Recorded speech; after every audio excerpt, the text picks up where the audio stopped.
Hello, everyone, and welcome to another episode of the Board Game Mechanics. I'm Katie, and with me, as always, is Jason, and you see our faces.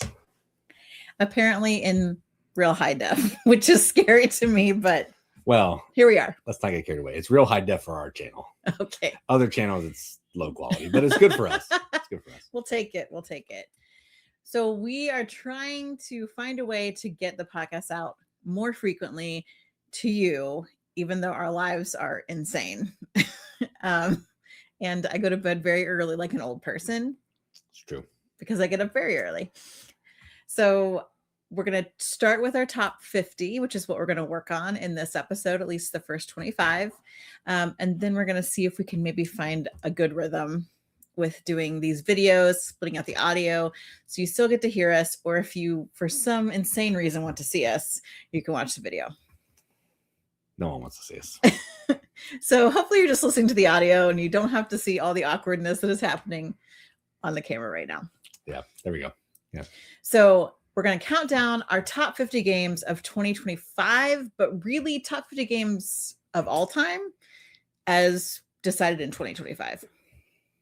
Yes. Even though it is 2026, we get that, but... Well, but we had to go through the whole 2025. Yeah, I guess that's true. That is true. You're right. So we're going to start our countdown 50 to 26 on this episode, and Jason will kick us off with his number 50.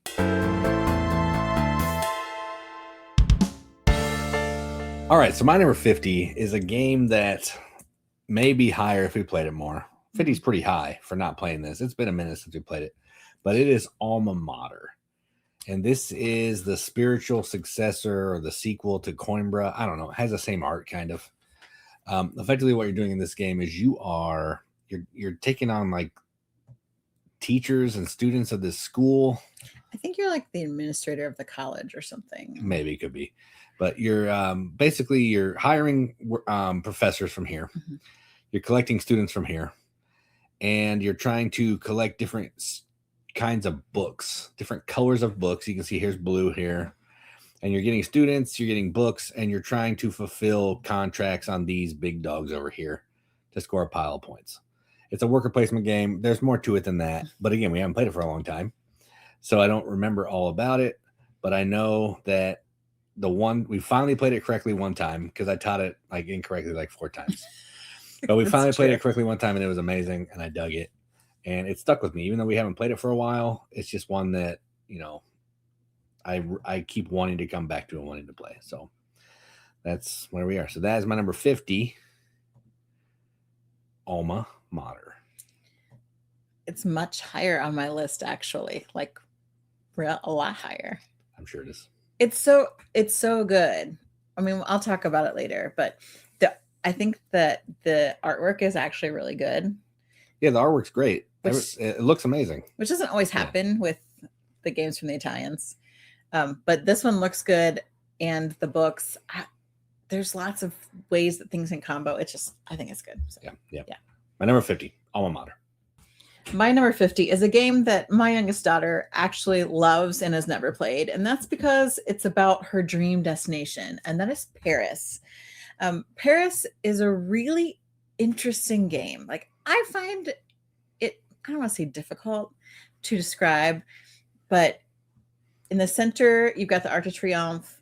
Then you've got these different like districts, like the arrondissements kind of broken out around. Are you throwing out all the French? Yeah, I know it. And like you got this like thing in the middle, it doesn't really matter. And then you got all these different places and you put stuff. Okay, first off, that's what people expect from this podcast. Okay. Well, maybe they expect me to know words like arrondissement. Okay, that's probably true. So you've got these different sections. You are going out and kind of claiming these different like neighborhoods, essentially. And that's allowing you're gaining like keys if you have like an area. So they're like area control. Yeah, you're also like moving around this outer track. You can go as far as you want forward, but you can't go backwards, and you can collect bonuses, which they're normally very good. And so kind of balancing what you're doing on the board with like the track of bonuses is really key. And then kind of at the end, you go through and you're like checking who is in charge of which area. You can move up as far as your influence kind of in the areas by like building different like kinds of buildings. Yeah, there's like numbers on each of the buildings that give you a certain kind of area control. Yeah. And you have to have like certain types of materials in order to kind of build up on these different areas. And you can get stars for those areas. So it's like, it's not even worker placement. Area control. Yeah, it's area set control kind of. Like contract fulfillment, maybe. Yeah, because all these things around the outside here are contracts that you can get by influence and all that stuff. Well, but a lot of the different like locations you can go to are almost like a contract to fill in itself, because you have to have certain things in order to be able to place your color token there. Right. This actually, we haven't played this for quite a while, but we played it a lot there. I remember we got this copy, and it's wood. It's weird wood. So but we could smell the burn. Oh yeah, we had the prototype. That's correct. We had the prototype of like where it was cut. You could smell that, and for some reason, I always associate that with this. And I mean, I'm sure there are plenty of people that associate a stink with Paris, but this game, it's really fun. It's another one of those that you have it's a pretty simple actions. Like you can only do so many things, but deciding how to do them and how to work in like bonuses that you might get to supplement for some supplies you need, where you want to go and kind of get a majority and have your keys. Well, the best part is the board has 0 spaces on it at the very beginning. Yes, that's true. As you're playing the game, the board goes from being able to do whatever you want to being super tight and really makes it tricky. Like it goes from no brain power to like crazy thinky brain power at the end. Yes. It's a lot. Like trying to figure out how you can make the most of what's left, what's the best move for you to get like these and to get your end scoring. I love the puzzle this presents. I also love that the completely unnecessary Arc de Triomphe that you can build in the middle. I like the artwork on it. I like little keys. It's just really fun. So my number 50 is Paris. Yeah, good game. I would like to play that again. I forgot that it was Kramer and Kiesling. I did not mention that. It's a kind of a beast for them. Mm-hmm.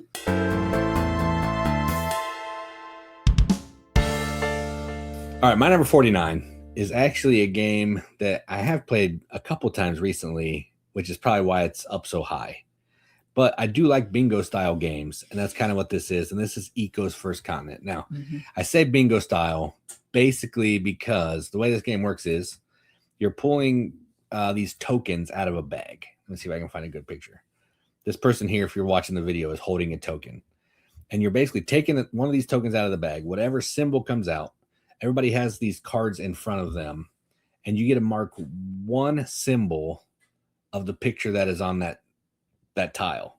And what you're trying to do is you're trying to fill up a card, get cubes on all these symbols on these cards. When you activate a card, then you're going to get some kind of special ability on the card. If you see in this picture, you may be able to put mountains down, some trees, we get some different animals out. And you're just trying to make the map work with the cards you have in front of you for scoring. That's the entire game. But you need to get the symbols to do the bingo thing so you can make the cards work. And some of the cards work 2 times, some of them work 3 times, some of them work 4 times, and then eventually they rotate out and you get different ones. It's a really fun game. I like when everybody's doing something every turn. That's what this game does pretty well. The board looks amazing when you're done with all the stuff on it and the tiles and stuff. I like it. So one that I really enjoy playing, and everybody that I played it with seems to have a good time. And that is my number 49, Eco's First Comment. I don't feel like a lot of people talk about this. Or at all. It's rated pretty highly though. The box art is pretty. I don't think the inside is. It's like weird symbol. Yeah, I guess. Like the animals are just like flat discs. Yeah, they're flat discs with like heads on them. I get it. I would like to this is one that would be cool to like mac out to like get like little animals. Actual gorillas to come sit on the table while you're playing. No, like they don't have gorillas.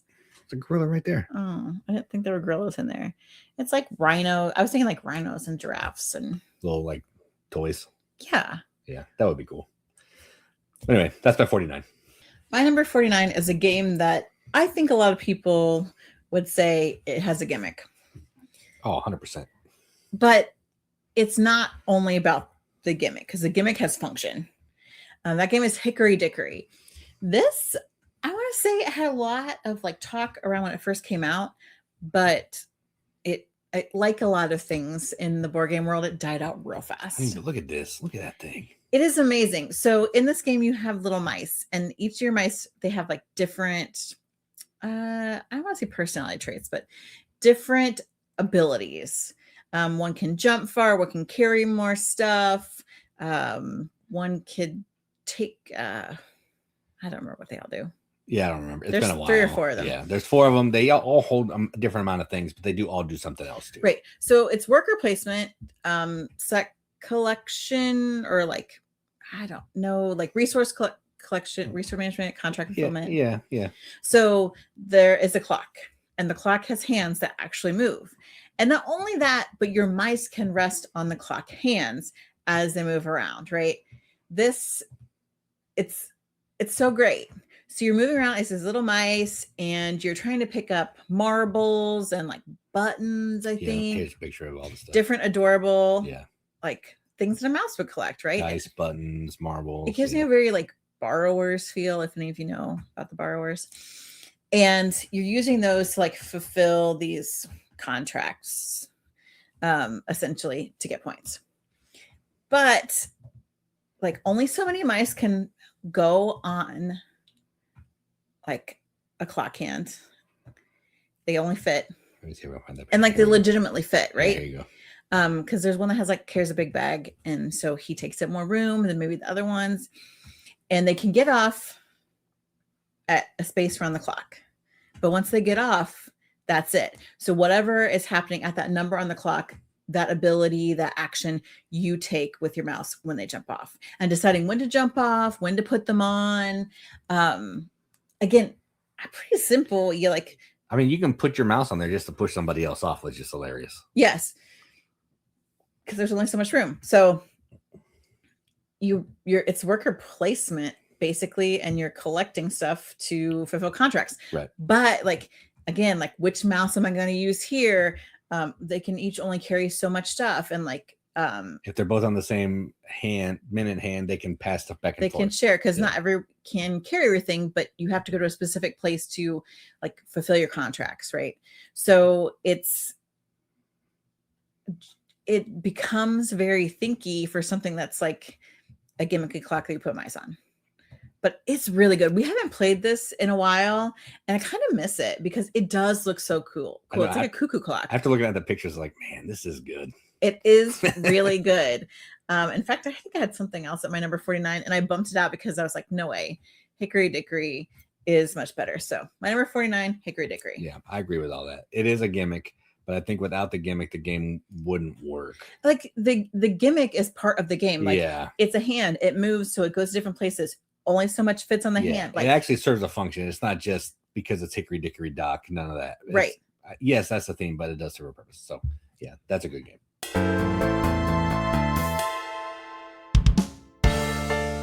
All right, so my number 48 is a game that I like more than Katie, and it all takes place in white snow, and it's called Endless Winter.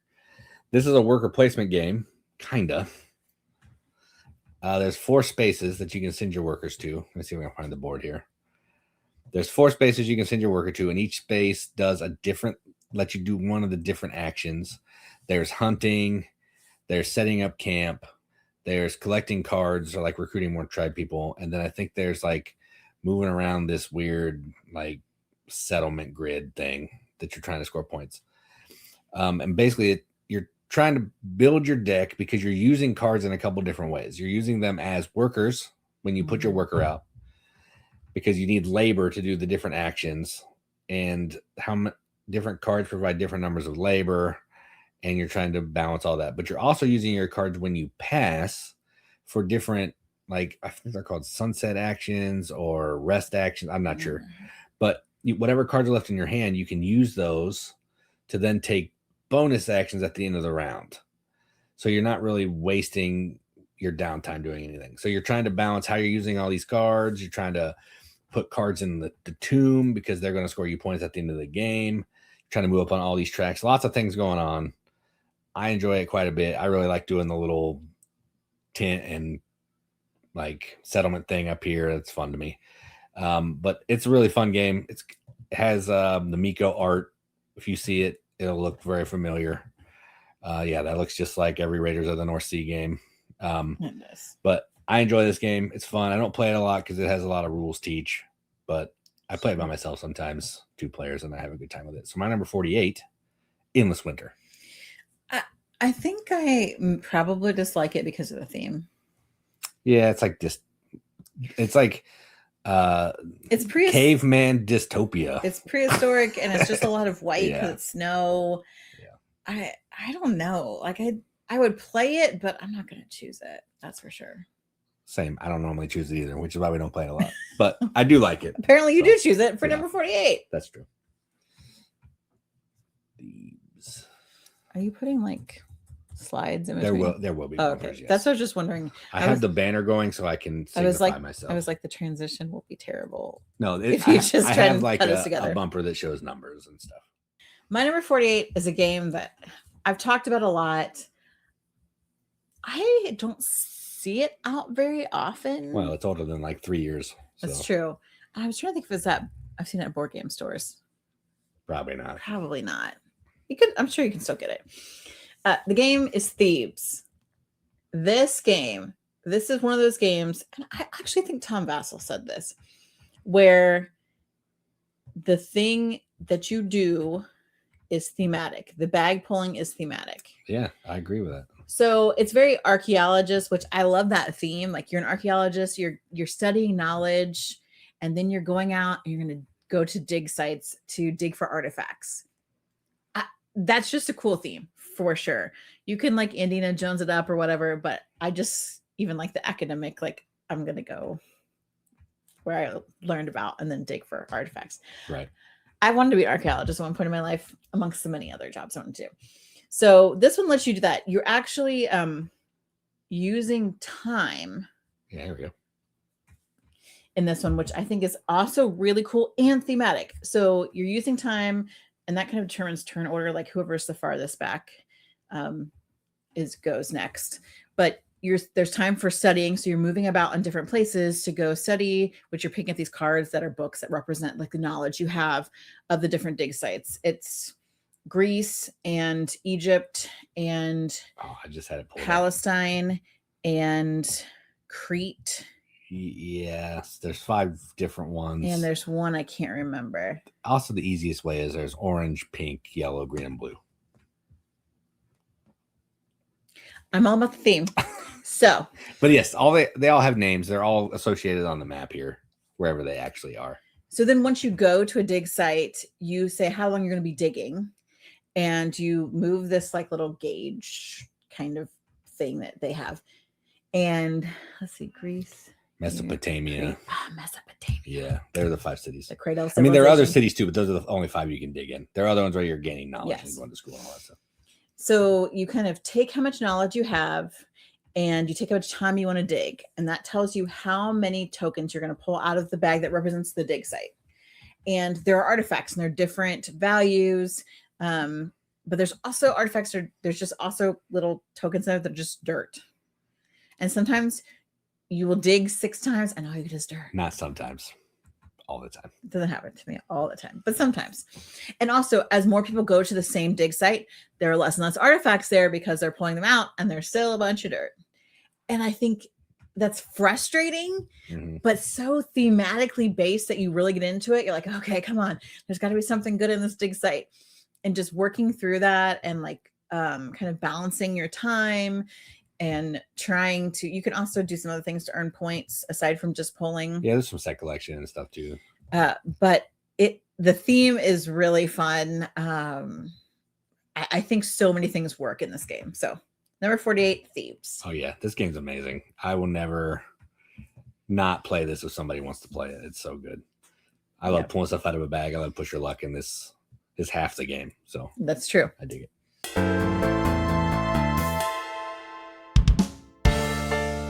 All right, my number 47 is a game. I think it's been higher. Again, I haven't done any research. I'm looking at my last list because that's what we do here.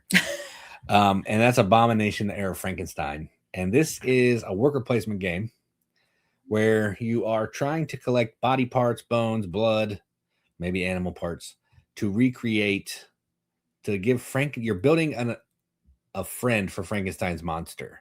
That's the theme. It's kind of weird. Yeah. We're all trying to come up with the best monster to be his friend.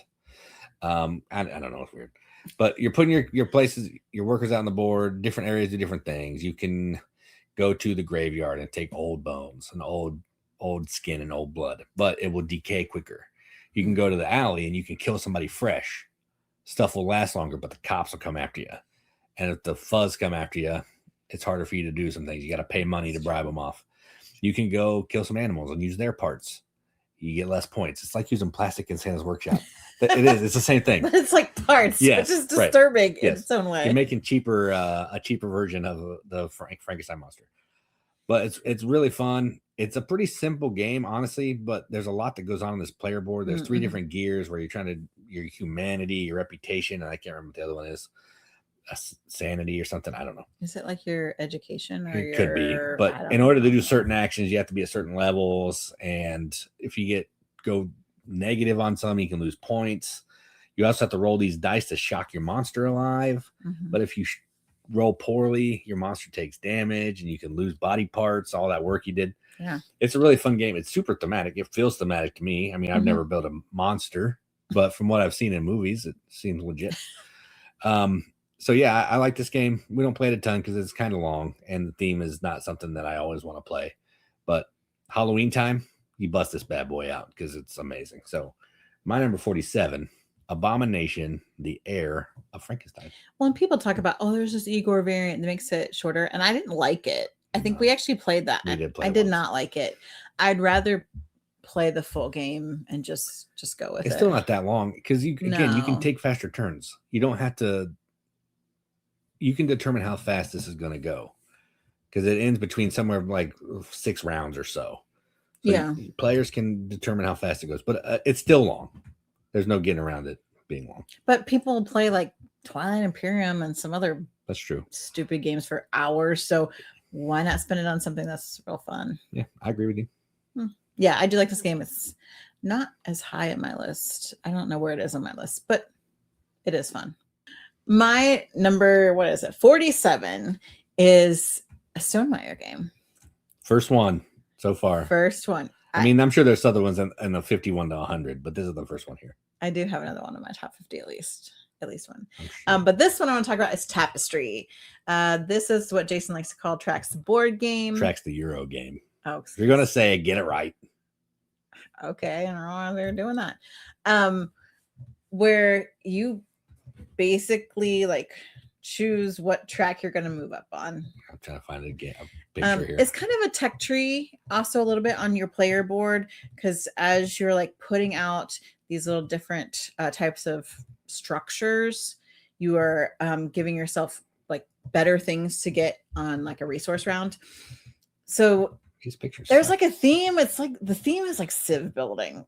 Essentially, that's correct. There is a theme, yes. It's thin. It's real thin.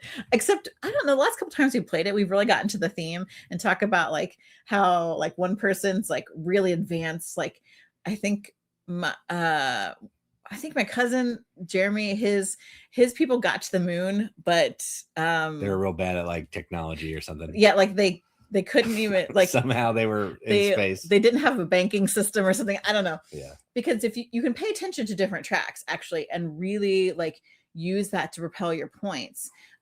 There's technology, military, science, and culture. Culture's the expansion. That's the pink one. Oh yeah. That one's not good. Exploration, military, science, and technology. I think that's what the yellow one is.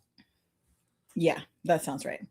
And you each have like a different type of civilization, I guess, and that gives you kind of special powers.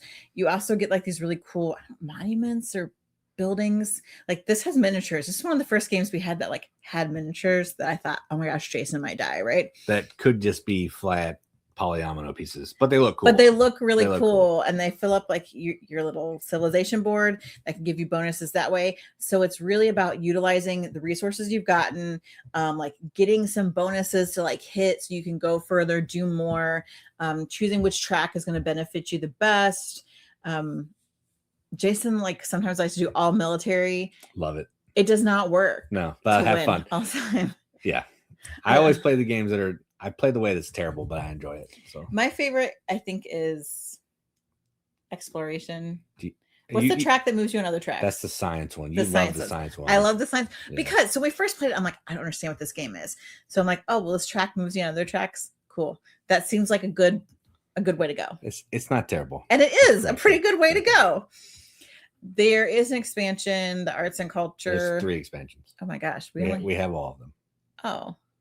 Okay.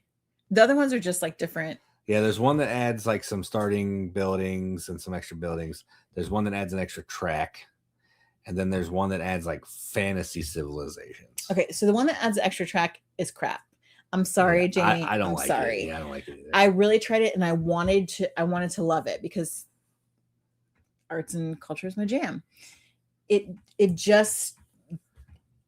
felt like tacked on. It did not. I lost really badly because of it. I don't know if I was playing it wrong. It's possible. And so maybe if someone has played it, that expansion, and you like it, please tell me how to do that. The other expansions are great. It's different civilizations you can choose, different cool buildings. Those are all, it's just taking what's good and like giving you more of it. So I really do like this game. It's one that we pull out a lot because it looks, and a lot of people get intimidated. It looks like it's super heavy, but it's like, no, you pay a resource to move on a track. And then you do what the track says. It's basically like a roll and move on a track. Yeah. But it is really fun. So my number 47, Tapestry. And spoiler, if you're seeing the screen, you can see my rating. It's probably going to be higher. Just a spoiler. Is that what that is? The 10 right here? Yes, that's my rating. I was looking at this. So that's why I got confused. That's like, the average rating. The average rating is 7.4. So then this is number 47, and I was like really confused. Gotcha. Okay. So that's my 47.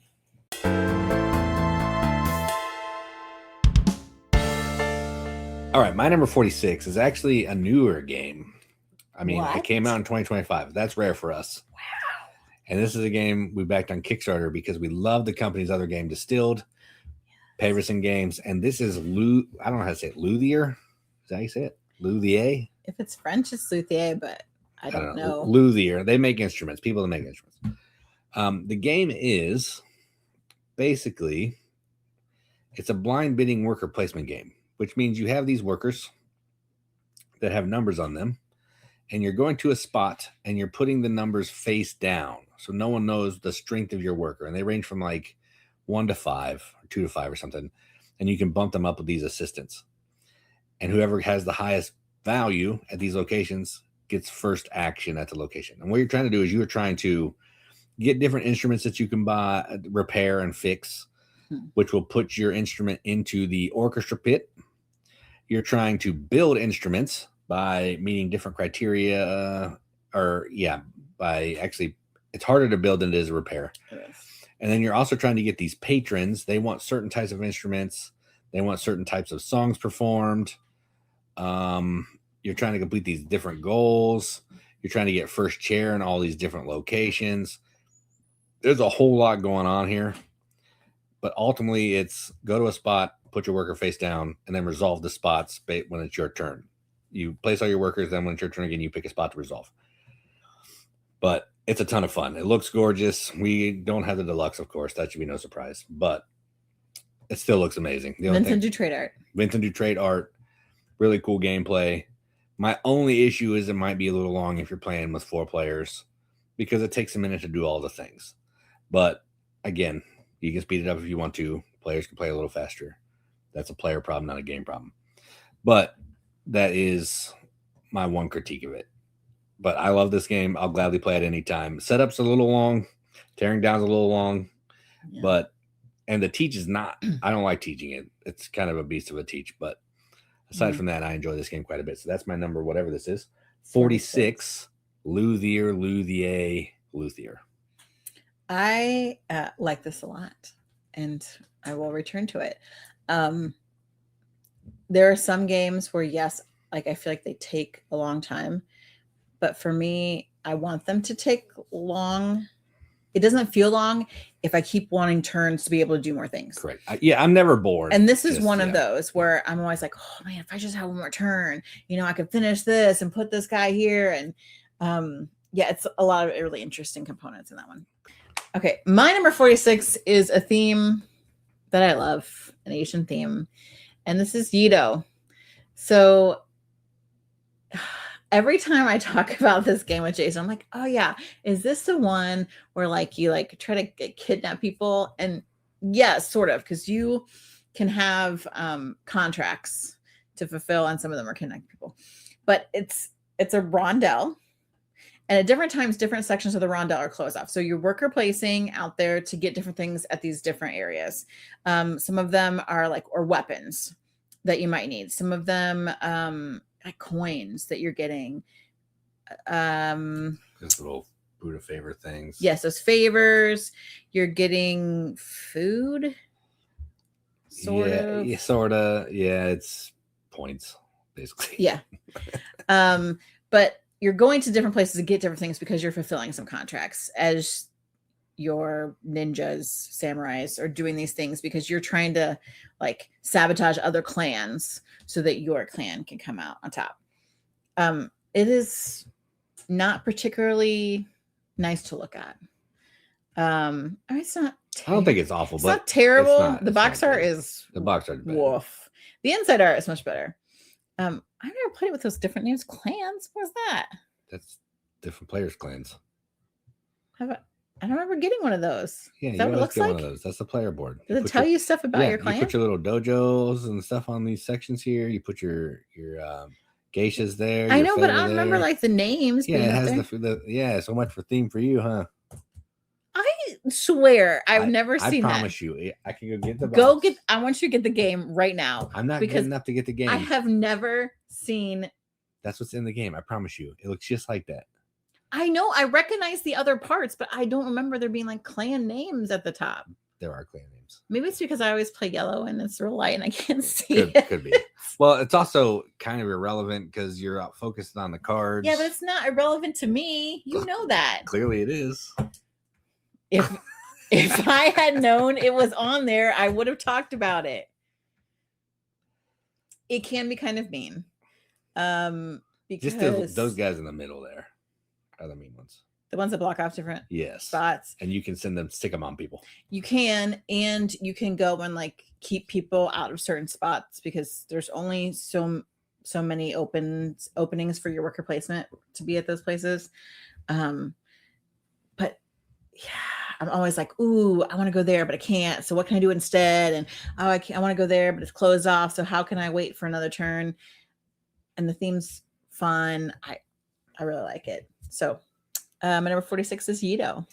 Yeah, this is a good one. I don't think it's in my top 50. Don't hold me to that because again, I didn't do any research. But I do really like this game. It has a cool like auction phase at the beginning too, which is fun. That's true. You get an auction for one of the areas like the geisha, weapons, and a whole bunch of things before you do the work and placement, which are pretty fun. Yeah. So yeah, I dig this.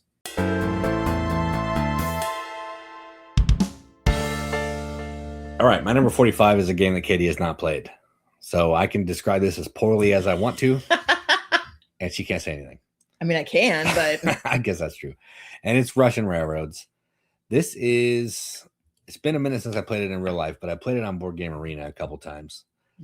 And this is it's a worker placement game where you're going to go to the central board and you're trying to collect. There's 4 different colors of track. You're trying to build these 4 different railroads effectively. And you're trying to earn these engineers that help you do that. So you're sending your workers out and you are collecting track, collecting engineers, and moving your railroad spaces forward. Because in order to get like you start out with this crappy track. In order to get a better track, you have to move your crap track kind of far to a certain point before you can unlock the next one.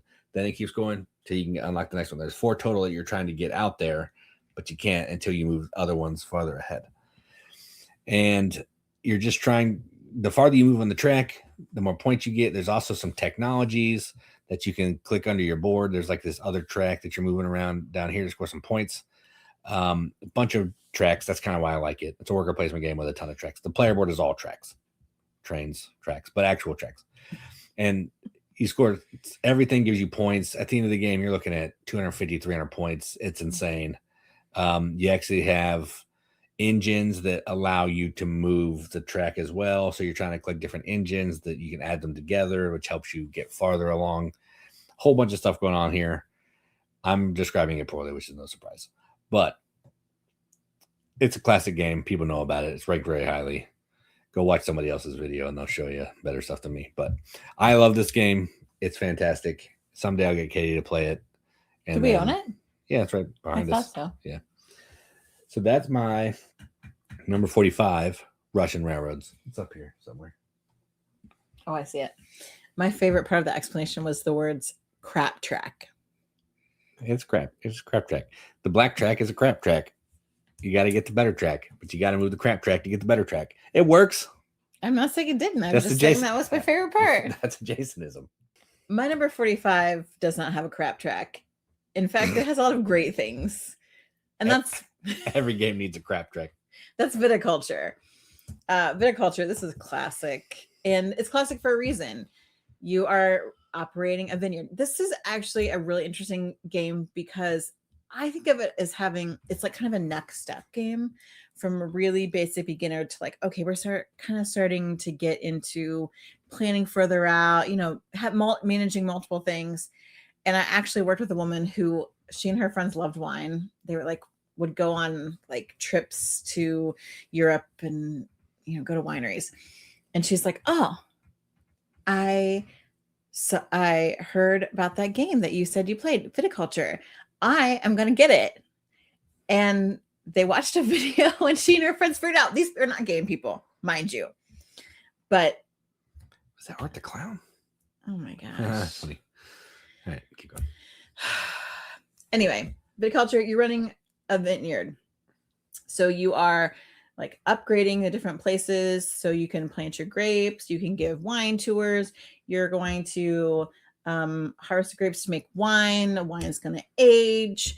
You can make blush, you can make white, you can make red, you can make champagne.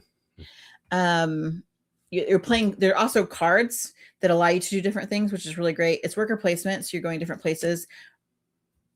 We've played the one, I think there's another way, but the Essential Edition is where you play different phases. The Essential Edition basically just streamlined a little bit, but there's also Tuscany, which is the expansion, which has the little stars down at the bottom. Adds a 4th season.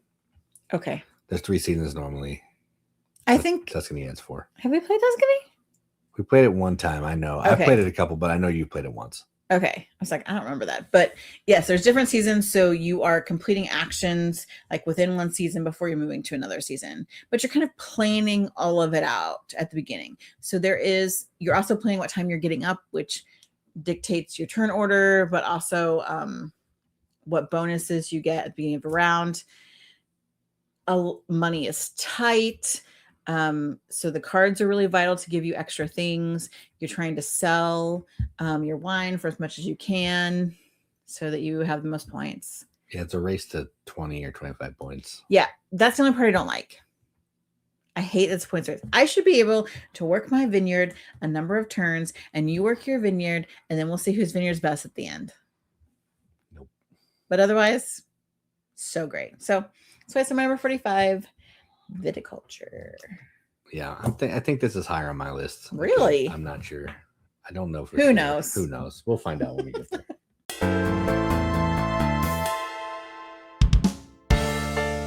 All right. I like games about bands and music. So when this one came out, I knew I was going to love it. And this is Rock Hard 1977, designed by the bass player of the Runaways, Jackie Fox. But all that aside, this game is fantastic. It's a worker placement game. You have one worker, and you're placing that worker in one area in 3 different times of day. Mm-hmm. But before we get into that, this player board, it looks like an amp. You're keeping track of your tracks. It is cool. As the volume knobs on the amp, which is fantastic. But you're placing your worker on 3 different phases. There's daytime, there's nighttime, there's after hours. And you're trying to record a single, record an album, hire roadies, get a record deal, hire PR, play some concerts. You play concerts in green. You do a lot of the other stuff in yellow. And then red, you're just either going to bed to become first player, or you're going to go to a club and hang out. And that's really what we want to do, because you're going to take one of these cards. It's like a little set collection of different types of cards. But on the back, they're going to give you some kind of crazy band story, like you flirted with the bass player's girlfriend or something, or wrote her a song. And then it's going to give you some kind of option. Do you want to just throw it away and you get some good points? Do you want to give it to her and something better happens, but you're kind of scummy? You always take the better thing. But it just gives cool, like, stuff that happens backstage at hanging out at clubs. Sometimes you have to work a job. Yeah, sometimes you have to go to work. You work at different times, but you can skip your job. But you skip it too many times, you get fired, and then you're not getting any income. The money it's paper money, but it's really cool. Like, this is the paper money. It looks like real money. It's awesome. The theme, the turn order markers are guitar picks. Everything about this game just speaks to me. I love it. You eat candy to do more actions. You eat candy to get more energy to stay up later. You can have a sugar crash. Drugs. It's drugs. It's super fun. It's a really cool way to do like a drug mechanism without putting drugs in a game. Yeah. Because that's a little bit too much. But this is a great game. I love it. I'll play it anytime. And that's all I really had to say. So that's my number 44, Rock Hard 1977. This, I'm pretty sure, is in my top 100. It's not in my top 50, but it's definitely up there. It is. We played a lot of band and music themed games over the years, and some of them have been big duds. But Jason still is clinging to them. This one is. This is one of the best ones. It absolutely is. Yeah. And I feel like it's very accessible. Like, there's different things going on, but because of the theme, because of how it works, it is really easy to get people involved, and people that maybe don't game as often to play it because of how, like, thematic it is and fun it is. I really enjoy this. Well, game. those after hours cards are like little storytelling too, because you can get into like some role playing stuff in there. It's pretty funny. Well, and also like, oh, my day job is I'm a secretary, so during the day that's when I'm working, because music hasn't panned out yet for full time. Correct. But then if you're working like late nights at the diner or something, that's when like the after hours stuff happens. Correct. So you might want to skip your job more, but you don't want to get fired.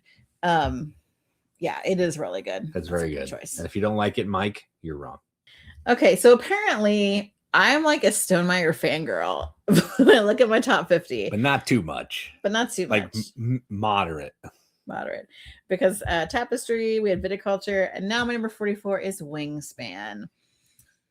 And this game, I think, is almost, I don't want to say like the next Settlers of Catan.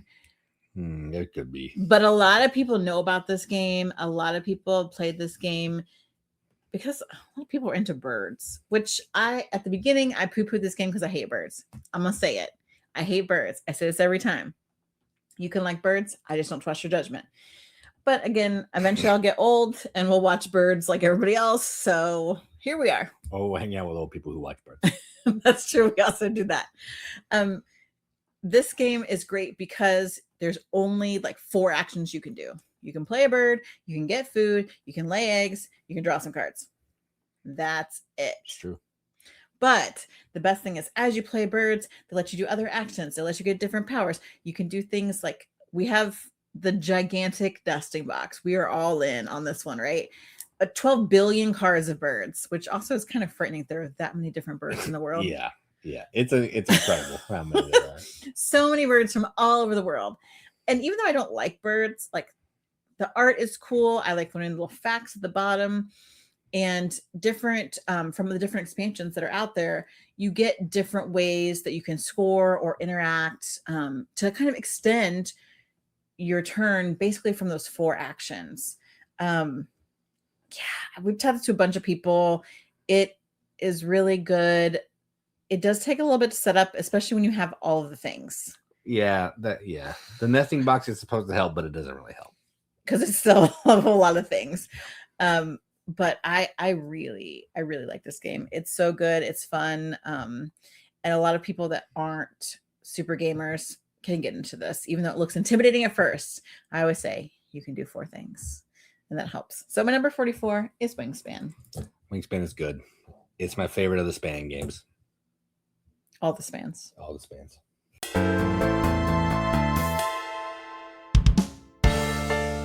All right, my number 43. Now we just talked about another band game. We're going backwards in time to Woodstock. We were in the 70s. Now we're in clearly 1960s. And this game is called Come Together. This is a game about putting on basically Woodstock. Kinda. You're not the musician in this. You're putting on the festival, hiring the musicians. You don't want it to be Fire Festival. Correct. You don't want it to be Bonnaroo 99. Yes, correct. It's solidly Woodstock without the Woodstock theme. It's a worker placement game where you have these different discs of workers, and you're using them to go to these 4 different locations. Each of them take a different number of workers to acquire these cards. And the cards are going to either give you certain types of concert goers. They're going to give you camping space for these concert goers to stay in. They could give you stages because you need stages for your artists to play, or they could give you artists. And there's different kinds of artists. There's peon artists and there's like superstar artists. And each of these types of artists want certain kinds of fans to come watch them because you know, if you're a country guy, you want country people to come watch you and so on and so forth. And you're trying to put on the best concerts, have the best concessions, have the most tents for people to stay in because you can't keep people if they can't sleep, and score the most points. But eventually your hippies get tired and they have to go back to the van and relax because they don't want to work too hard because it's the 60s and they're hippies.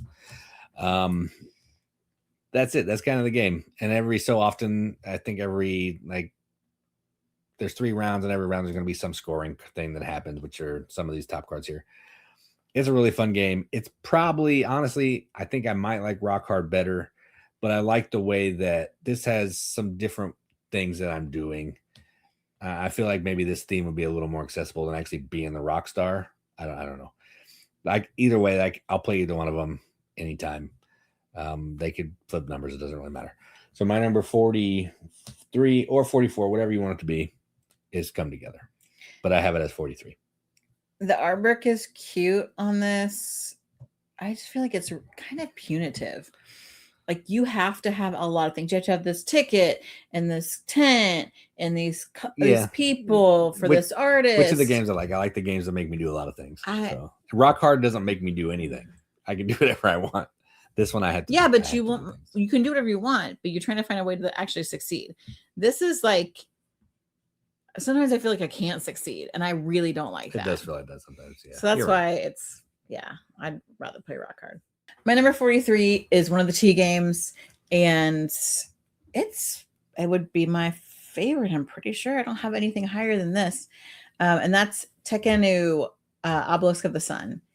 This also has a gimmick. Yeah, it does. With the big obelisk, but it serves a purpose. So you are building along the Nile. You are doing. This is another game where there's lots of things happening, right? Yeah, look at that beast. There's you're choosing dice, so it's like dice placement, sort of. I mean, the dice like drafting, drafting for sure, and then worker placement because you're putting stuff out on like the different places. So like there's I want to say almost like artwork that's happening. You are doing like tributes kind of to different gods of the Egyptian gods. You are building. Yeah, you're building the temples here, some temple pillars.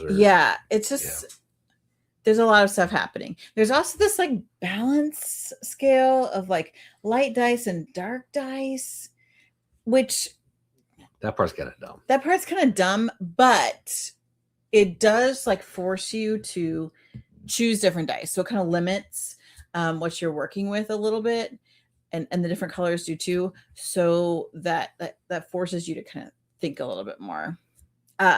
I think the turning of the obelisk is cool, and that's kind of showing like sometimes some dice are off limits because of where the obelisk is, and you can't do that certain action at this certain time. And there are so many actions to do because I love multipass to victory, and I feel like really can't do a lot on every single of these different areas. It's almost like different like mini games everywhere. So you can kind of choose a couple that you're really going to go heavy in and see if that's going to be your best bet. I like it. I like the theme. I like Egyptian themed games. I like there's a lot going on. It's kind of puzzly. Yeah, and I like the obelisk. So take a new. Yeah, I like this game. But looking at that, man, I'm like, man, I don't ever want to teach that thing. That is like, there's like 400 cards here that are always available for you to pick from. It's like, come on. That's true. But yeah, this game is really good. It's really fun. I'll play with somebody who knows how to play it. But then you play with me and I'm like, yeah, I know how to play it. Then I have to teach you again. That's every game.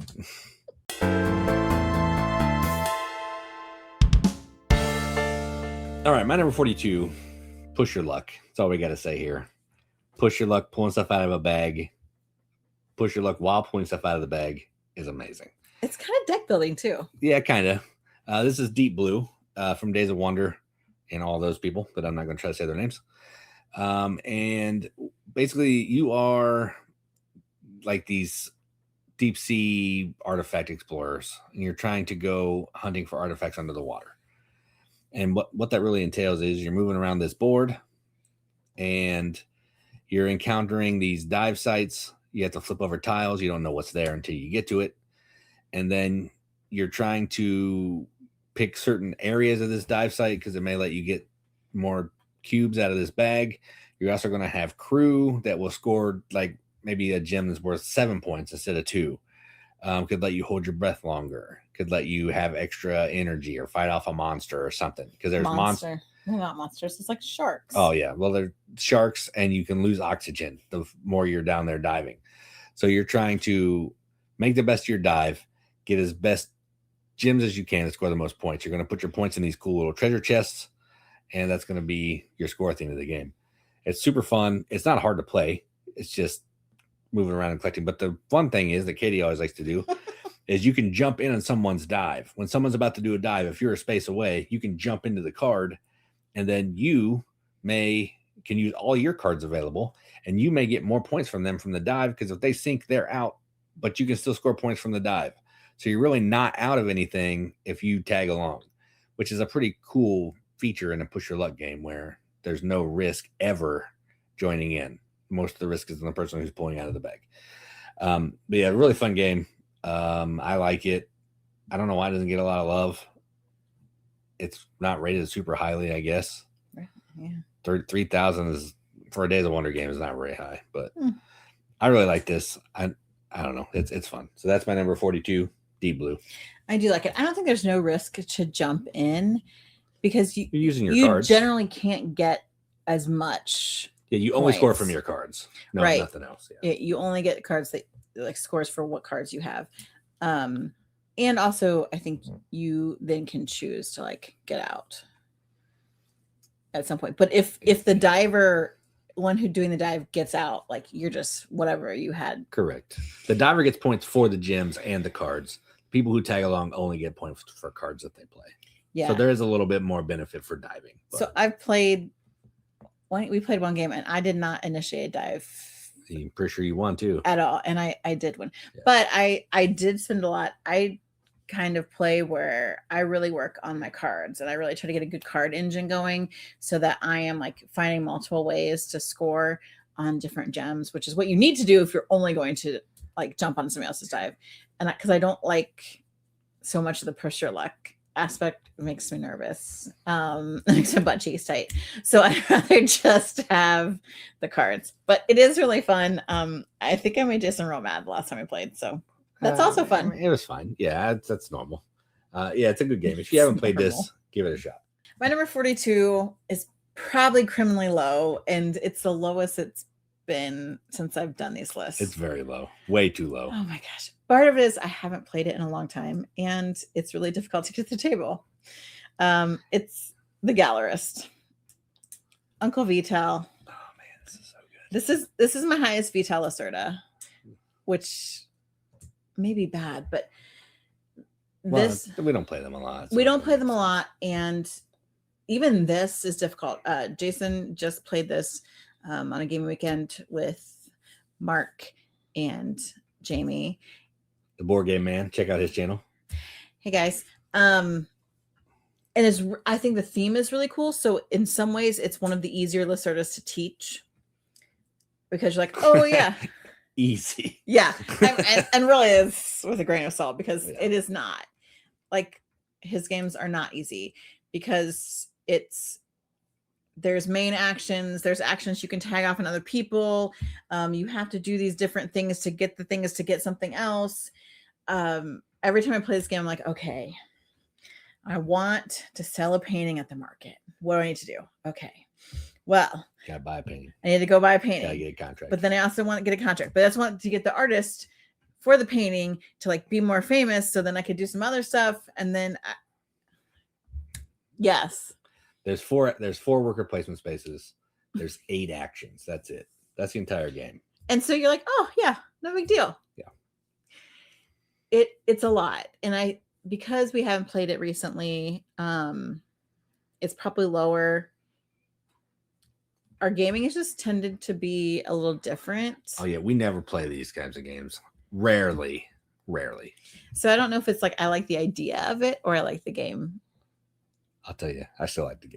I would say it's both. I played it that weekend and it was awesome. It's both. And I'm really excited for Uncle Vitel's Library of Alexandria. Like, to me, that is like a theme even more than the Gallerist that pulls at me.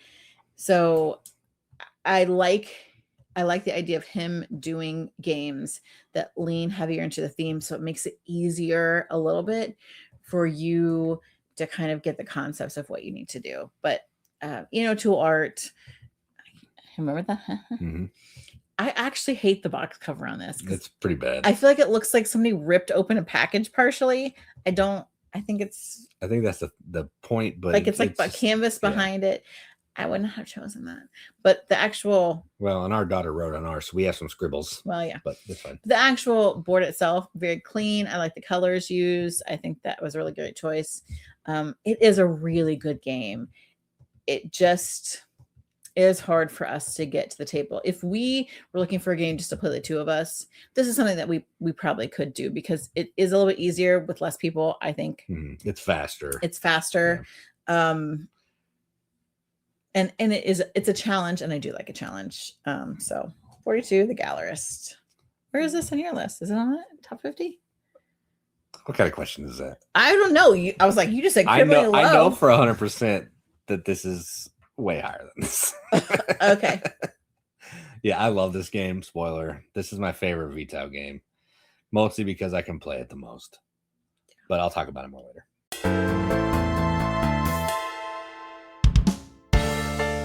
All right, my number 41 actually would probably be higher because I just played it with Katie like a couple weekends ago when we didn't have any heat at our house. We were staying at our grandma's. And it's Coimbra.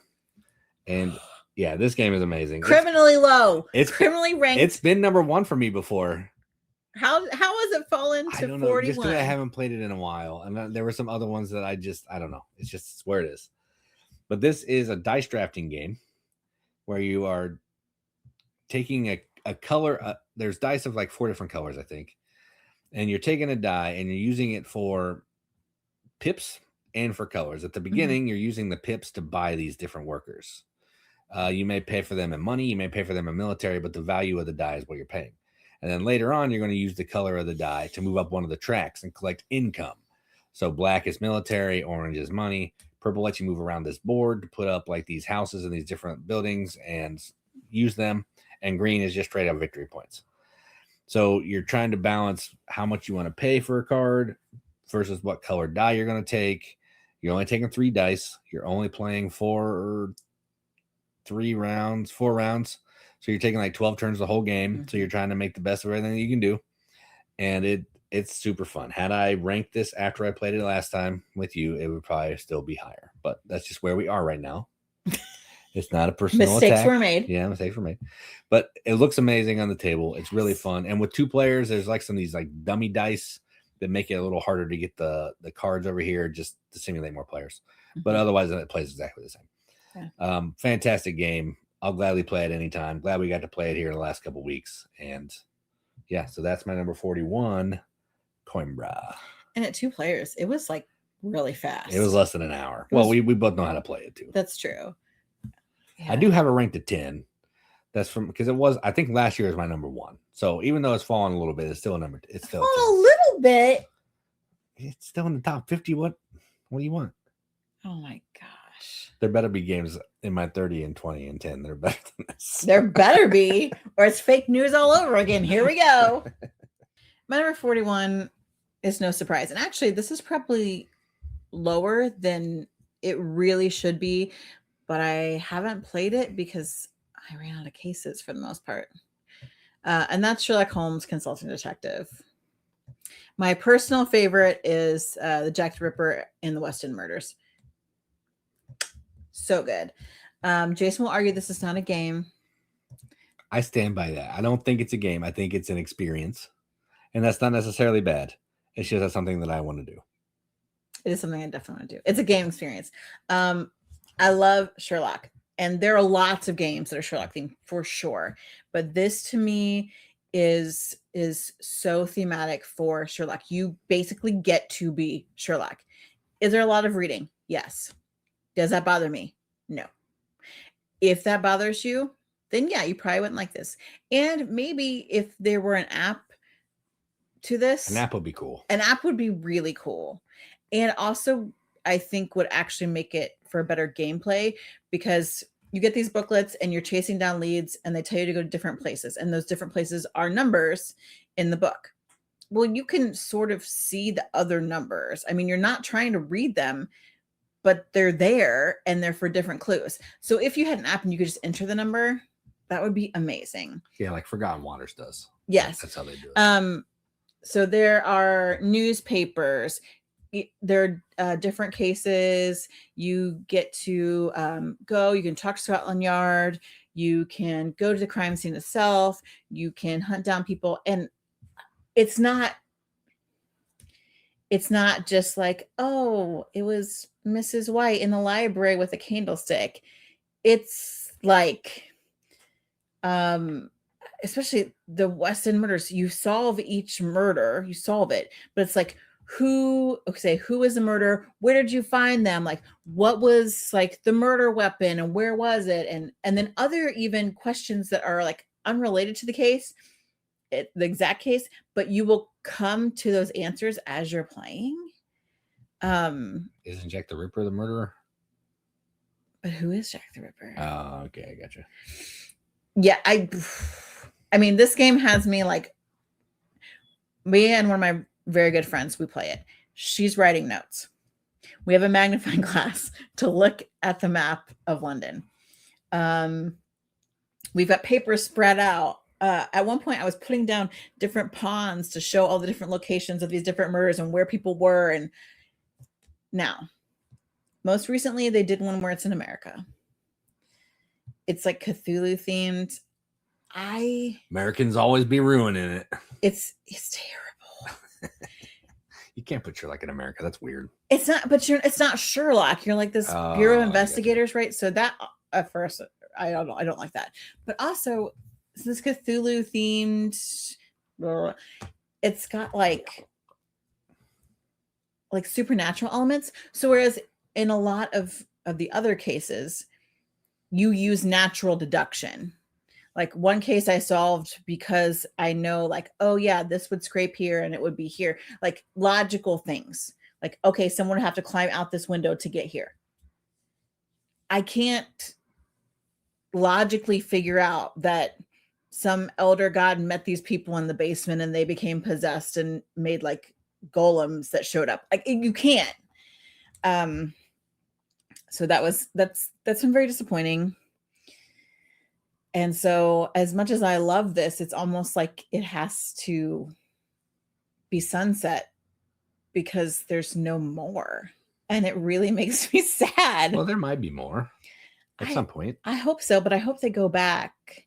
I would also love if they would maybe even take some of like the actual like cases and found ways to kind of work them in, like the Speckled Band or the Blue Carbuncle or How to Baskervilles, whatever. I think that would be really cool to solve it kind of in your own way. But It's so it just appeals to all of my detective-y, Sherlock-y love. So 41, even if it's an experience, it's one I love. Sherlock Holmes Consulting Detective. Not on my list. Won't be on my list. I don't think you've ever played it. I played one of these with you once. This one. And how'd you feel? I didn't hate it. It's just not something that I want to do. Although, since playing this, we've also played Arabian Nights. We played Forgotten Waters. We played Dark Tower and My Father's Work, which are all kind of story driven. So my opinion could be different. But as of right now, I have no desire to want to play this game. Well, I mean, you also put Coimbra at 41. That's correct. So what do you know? I'm clearly jacking it all up.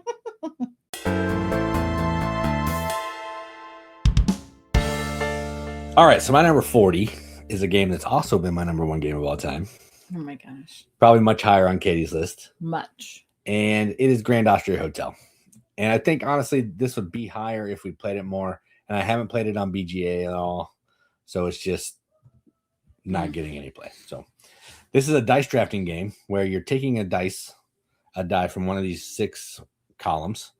And based on where you take the die is the action you can take. And based on how many dice are there is the strength of the action.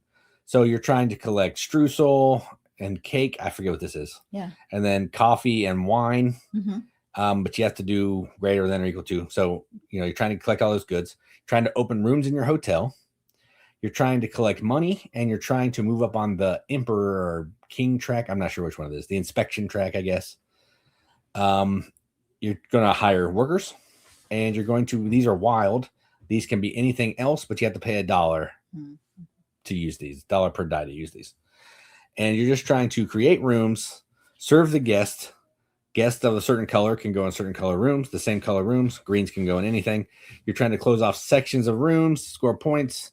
You're trying to fulfill the needs of characters to score points. And you're just trying to have the most points at the end of the game. And every so often, the Emperor will slap you around.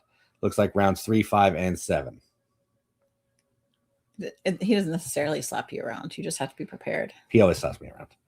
So, yeah, this is a fantastic game. We have the expansion, which I played by myself, but Katie has not played it. And it's pretty good. I don't need to play it, but it adds some cool stuff. But either way, I like this game. So my number 40, Grand Austria Hotel. Criminally low.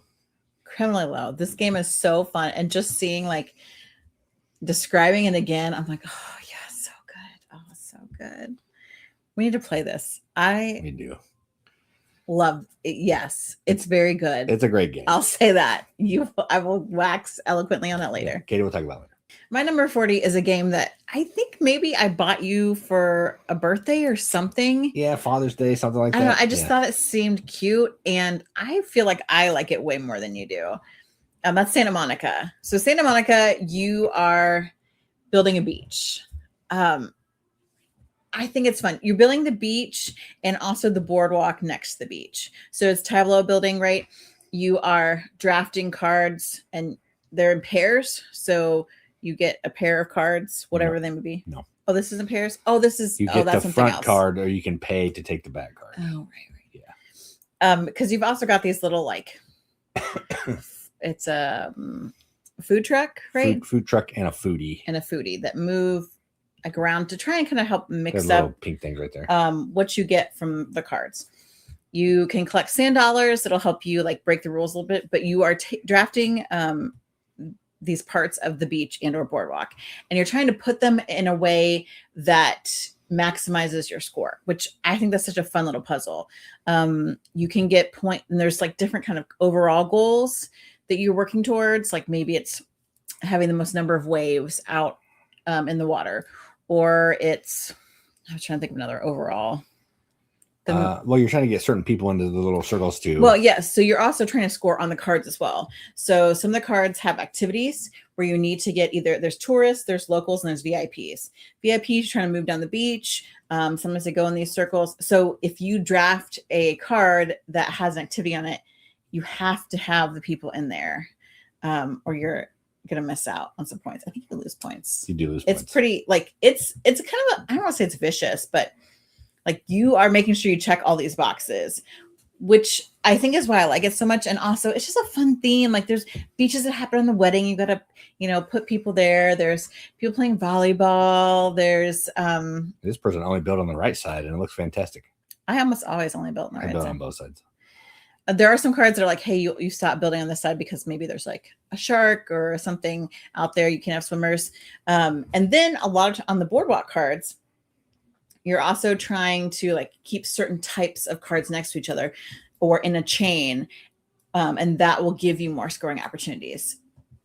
I love this. I think the theme is really fun. So I think it's cute. It's like the colors are very relaxing. I feel like I like the bits, especially the sand dollars. Like those feel really great. And they're very helpful. Could be cardboard, but they're like cool wood bits. Yeah. Like a couple of the tourists have little like binoculars on them, the meeples. And I think the locals have like sunglasses. Yeah. So there's some cute little like, and just even looking at the different activities depicted on there, I think that that's part of the fun of it too. And then just trying to chain those bonuses and get them to work together. It's really fun. I love this game. Anytime anybody wants to play it, I definitely would play it. So that is my number 40, Santa Monica. I will say the last time I played it, I had big trouble moving those guys around. Like I felt like I had more trouble than normal moving the people around. Well, you also have some variable like things that you can spend your sand dollars on. I don't know if we had one out that was to move. Oh, that could be tourists or people, and that's sometimes can be part of the problem. Yeah. So that may be something to think about as you kind of to change up how you play. But I had no problem. Well, you're better than me.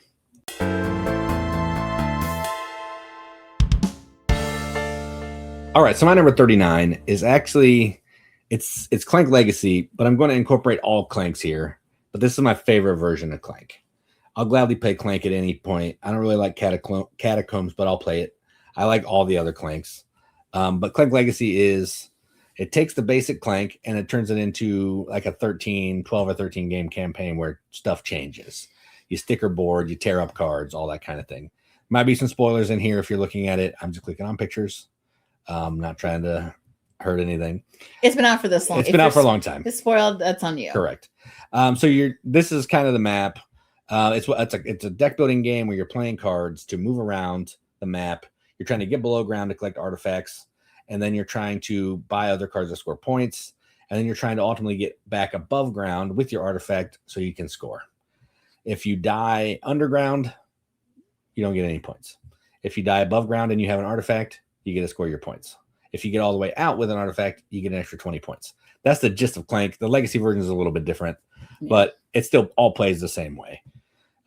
It's the same deck builders, the same actions. It just tweaks the rules a little bit. So Clank is an amazing game.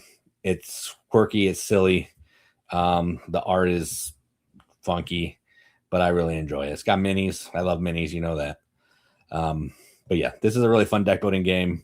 One of my favorites because I like how the board works with it. So Clank Legacy specifically for number 39, but any Clank will do. It's probably this high also because we just played Clank. We did. The regular one, the basic version. The basic version, which I actually haven't played in quite some time. And it was just as fun as it always has been. And we taught Jamie, who never played before, really enjoyed it, did terribly, but I still enjoyed it. That's what I think is so great. Because you are sort of playing against other people, but a lot of it is what's happening in your deck, what you're drafting, what you're doing. I think it's really fun. I love a good deck builder anyway, so this was good. So my number 39 is a game that's new to us this past year. Yeah, I think it just came to America. Oh, okay. Maybe this year. So it's new to everybody, really. And that's Mille Fiori. I don't know if I'm saying it right. I feel like that sounds good. Great, Dr. Reiner Knizia. From Reiner Knizia. Mille Fiori, it's such a pretty game, right? So you have all these lovely diamond shapes that you are putting out on this board.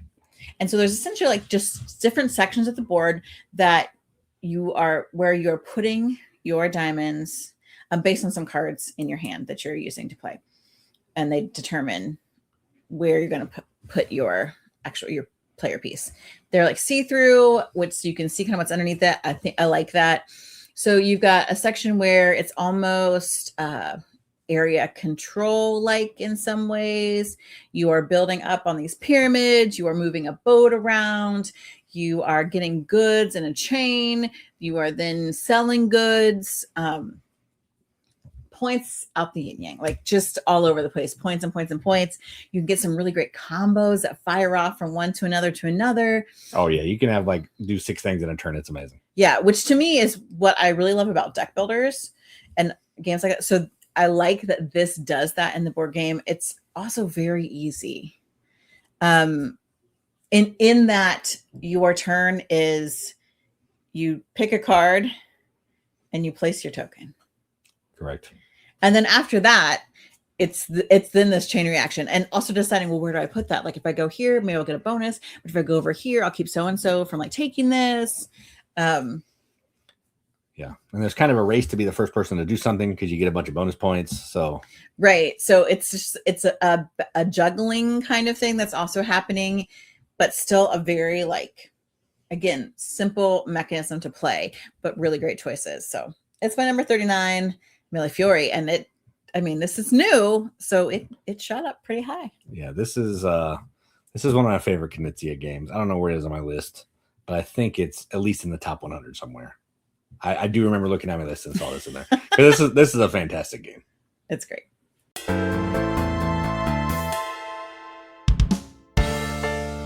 All right, so now it's my turn to jump on the Stonemaier bandwagon. Katie's already talked about this game, so I'm not going to go too much into it. We have everything for it, and this is Wingspan. Playing bird cards. You're doing one of 4 things: playing birds, drawing cards, laying eggs, or gaining food. Mm-hmm. And then you're trying to just play birds down into the player area, your own player board, to score points, get combos, get bonus actions that you can take, do a whole bunch of crazy things to make the best of your little environment. Everything on a card's a point, everything under a card's a point, and just try to add the most points. You have some personal goals you're trying to complete while you're doing that, and it's just a ton of fun. Love this game. Katie already talked about it a ton. We love it so much. We have everything. Weighs 100 pounds, but we really like it. So that's my number 38, Wingspan. Yep, it's real good. I like it because, yes, there are some things that have you interact with other players. You're basically minding your own board and sorting out how that's going to work. And so how your cards are leading you to score. And so you don't really have to worry about what other people are doing until the end and you like add up your score. So I feel like you always feel like you have a chance. Right. Sometimes you care because you may have a card to let you do stuff on other people's turns. Well, yeah, but it's not like, oh, you're going to stop me. Oh, right. Correct. Yeah, I guess there's so many cards. It's irrelevant what everybody's doing, basically. Yeah. But that's kind of nice if you don't like to play mean games or you've played a lot of mean games. You need a little palate cleanser. That's the way I play games all the time. So I'm happy. Okay. My number 38 is a game that I haven't played in a while. Yeah, it's been a long time. But part of the reason I like it is theme, and that's Gutenberg. So Gutenberg printing press, right? And that theme really comes to life in this game because you're working with different typesets. You've got people that are your printers. You're trying to get like inks and all those to work together to gain your points, which I think it's just not, it's historical, but it's also done in like a really fun way. And I think the bits are really cool. I mean, I'm sure there's a deluxe version that we don't have. We got the regular bits are just like, we have the game. It's like even the little letters are like wood and awesome. Yeah, the little letters are really cool. And so it really gives you that printing press feel. But yet still in the game. And there's lots of different places to balance, lots of things you need to gain and fulfill. You've got these wheels that are also turning. So like you're getting things at different times. And like that always, I think, is something that makes, I don't want to say makes the game better, but it just ups that level of thinking through what you want to do on your turn. I need to play this again. This is probably going to go on like a future podcast where it's like things we need to dust off out of our collection and see what they really are like. And this is one of them. Because I remember playing it and being like, this is fantastic. Like it's like that meaty Euro, but with a really fun, workable theme. And I'm always sucker for that. So that's why it's at my number 38, Gutenberg. Yeah, just looking at that, I have no idea how this game works. I know you're using colors and letters to fulfill contracts, but that's it. I don't even understand how the gears work anymore. So I think I left it off because I couldn't remember how to play it. Well, we'll try to revisit for sure.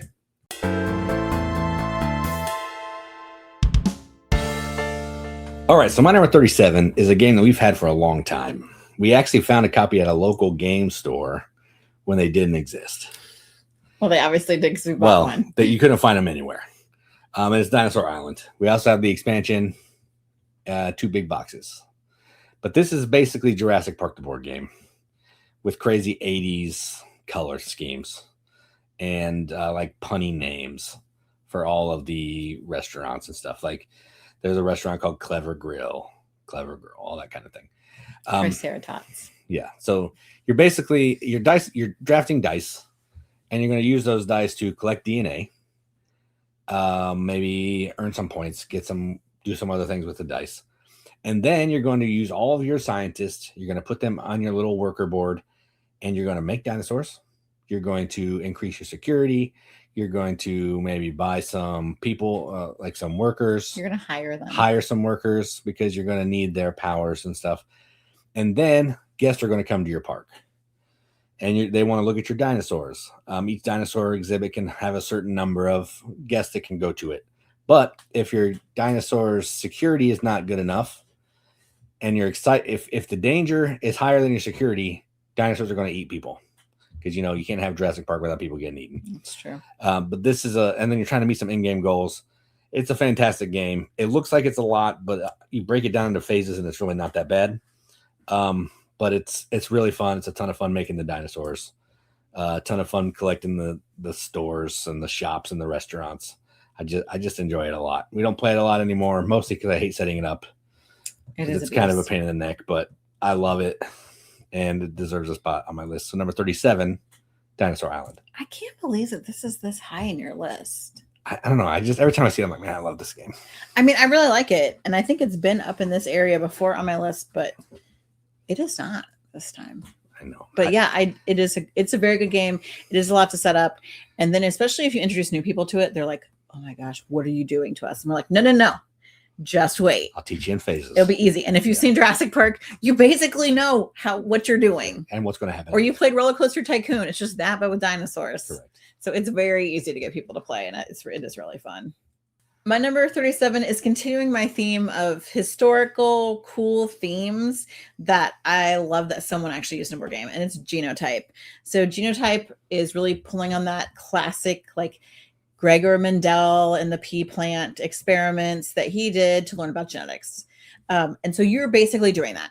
You're like trying to get the different like alleles is really the term, but I don't think they call it that in there. I have no idea. It's like big and little. Yeah, I don't know what I don't know what they traits, dominant and recessive, and then like different types of traits for like the way the leaves look, or the color of the flower, or the way the pea pod is. All those different things. So you are like trying to get those traits to draft to fulfill some of the kind of plans that you're working on in like your little journal. Money is so tight in this game because you really want to get equipment, and especially like a brother or a sister. So they have awesome special powers. Nuns or friars that have ridiculously good powers and you need it, especially if you're like, I don't know if I can get some money, because the price of the things are always fluctuating, and you need them to complete your P plans and get your points. It's dice drafting, sort of, in a way. There's also some, I think you can almost do some area majorities sometimes, because if you have, like, you choose to there's some like clock in some traits goals right there. There's goals, so you're like trying to complete these P plans. And sometimes like what's rolled is not the traits that you need. So you got to try to make it work somehow. You can work, what is it, like second shift, and get things after everyone else is picked, but you get some bonuses. Leftovers. You get like a bonus for doing that. The bits are really cute. We bought upgraded bits because I really love it. And apparently they're cheap enough for Jason to agree to. That's correct. And they're really cool. And again, it's something that is real, that is historical, and bringing it to something fun that I really love. So I like that marriage. I really like Genotype, my number 37. Yeah, this company's amazing. They do a bunch of like scientific games. Another one that we like that I just got is Cytosis, about cellular biology. Really fun game. You wouldn't think that theme was fun, but yeah, they're really great at it.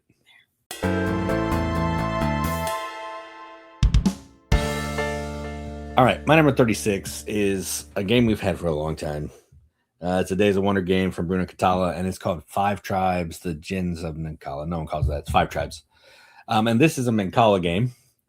And what that means is you're picking things up and you're dropping one at a time on different spaces. Where you end, you get to take an action. That's the gist of the game. But the way this one works is pretty cool. There's a bunch of different color meeples, and each of the meeples has a special power. So when you end your turn, whatever meeple you drop, you get that special power. And the tile you land on, you also get that special power. And if you take all of the meeples off of that space, you get, or like when you drop it, you activate all the meeples of that color. And if that makes the space, then you capture all those meeples. And if that makes the space empty, then you can put one of your camels down and you score the points on the tile. So you're looking at all this when you're trying to determine what's going on. And then there's some set collection with these like different goods cards, which I love to do. There's genies that you can buy, hence the name, the Gins, which I love to do. You can buy them with like the white meeples and some little like flute snake charmer guys. And they're going to give you crazy special powers as well and points. Really fun game. It gets thinkier as the game goes on. At the beginning, you can pretty much do whatever you want. But when the board starts getting slimmer, you're like, oh man, I really want to do this blue action, but I can't get to a blue. What do I need to do?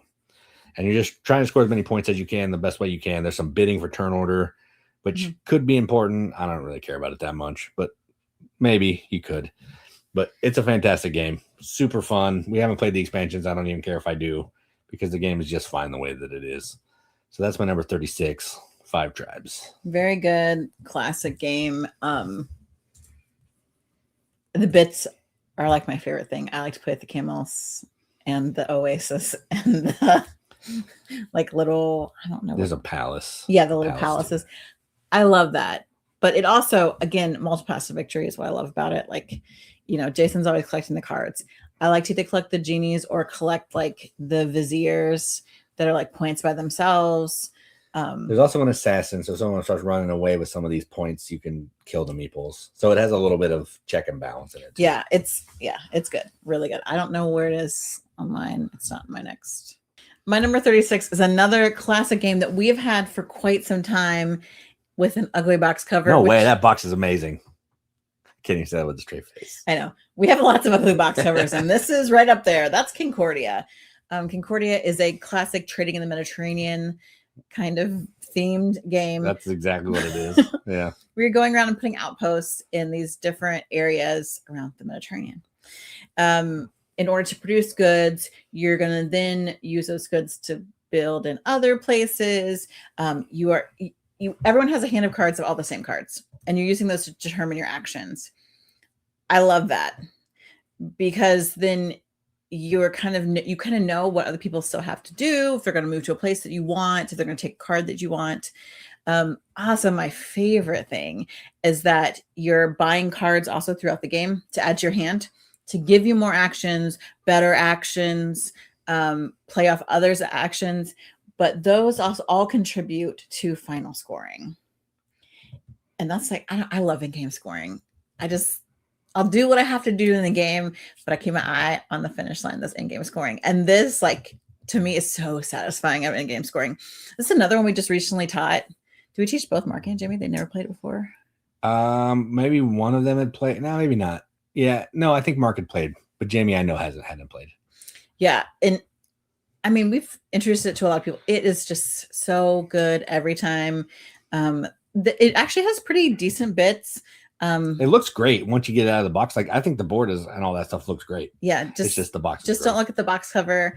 It is a great game. We have one of the expansions, Salsa, which adds salt, which is a wild resource, even though those tokens are like too overly big for the board for some reason. Yeah. But it's just a little different. It's fine on its own. It can stand alone by itself.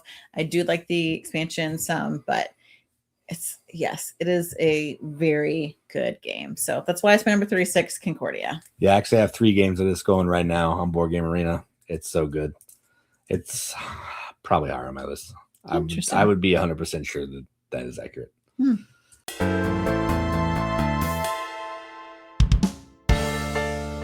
All right, my number 35 is Stefan Feld. Stefan Feld is making his way back in. Let me see if he was on my last list. I'm going to look. I actually have something here so I can review without going too far. No, his first appearance on my list, Feld. And the game is Amerigo. And this is the box is huge, but it's basically this weird game where it takes place over all these. Every round you go through all these actions here. Okay, you start at, I think, red, or I don't know. You start at one of the colors. Some people are just listening, so you can't say all these actions. Sorry, there's 7 different actions, and you're going to grab all the cubes from one of the actions and throw it into this cube tower.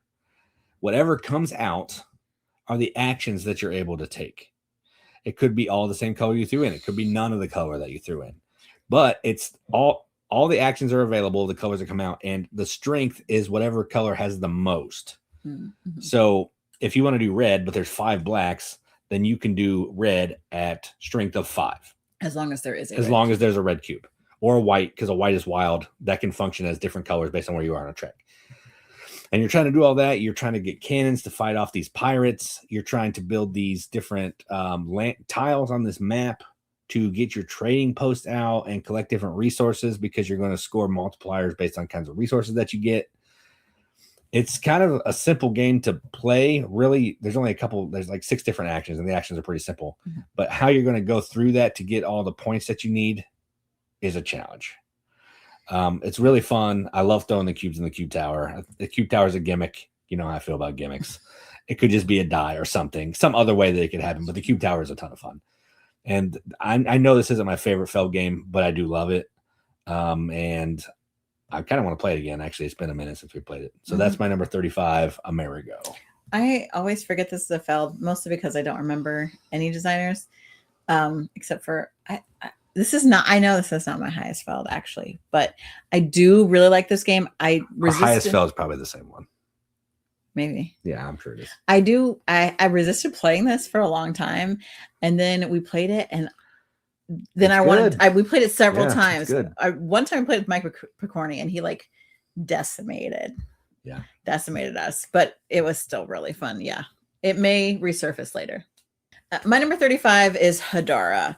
This has a theme of like developing a civilization, but I don't. Remember when we talked about Tapestry? It's effectively the same. The same. Like, you are looking at different aspects of a society, culture, and growing food and having military, those kind of things. And so you're moving on tracks. I mean, it also is tracks. This is another tracks, but you're moving up the tracks by drafting cards. And there's different phases where you draft the cards once, and you go do something else, and you draft another set. You're moving these tracks. Then you got to like feed your people also. This isn't a Feld, but it feels like a Feld. It's not a Feld. It's Ben Schwer, but yeah, it feels like a Feld for sure. Yeah, and again, you can also like turn in something like money to get these like medals, which are going to give you points. It's just like ways to get points all over the place. And I feel like this is another one of those multipaths to victory that you can lean heavily into. You can lean heavily into one track and get a lot of points through that. You can try and keep it all even, which also does work. Money is super tight because you need it to buy cards, and like the good cards are like, and buy trophies, which are in-game points. Yeah. So you're constantly kind of making decisions. Again, it's really pretty simple. Like, am I going to buy this card or am I not? Mm-hmm. You know, and then move on the tracks and then buy stuff with the track. Like that's pretty much it. But it is like the decisions that you have to make. Am I going to pass on this card so I can do something else later? It's really, really good. We haven't played this for a bit. It has been a minute. I love this game. I love this game. So my number 35, Hedara. Yeah, it's good. I don't know where it is on my list, but I played it on Boardgame Arena a lot. It's really good.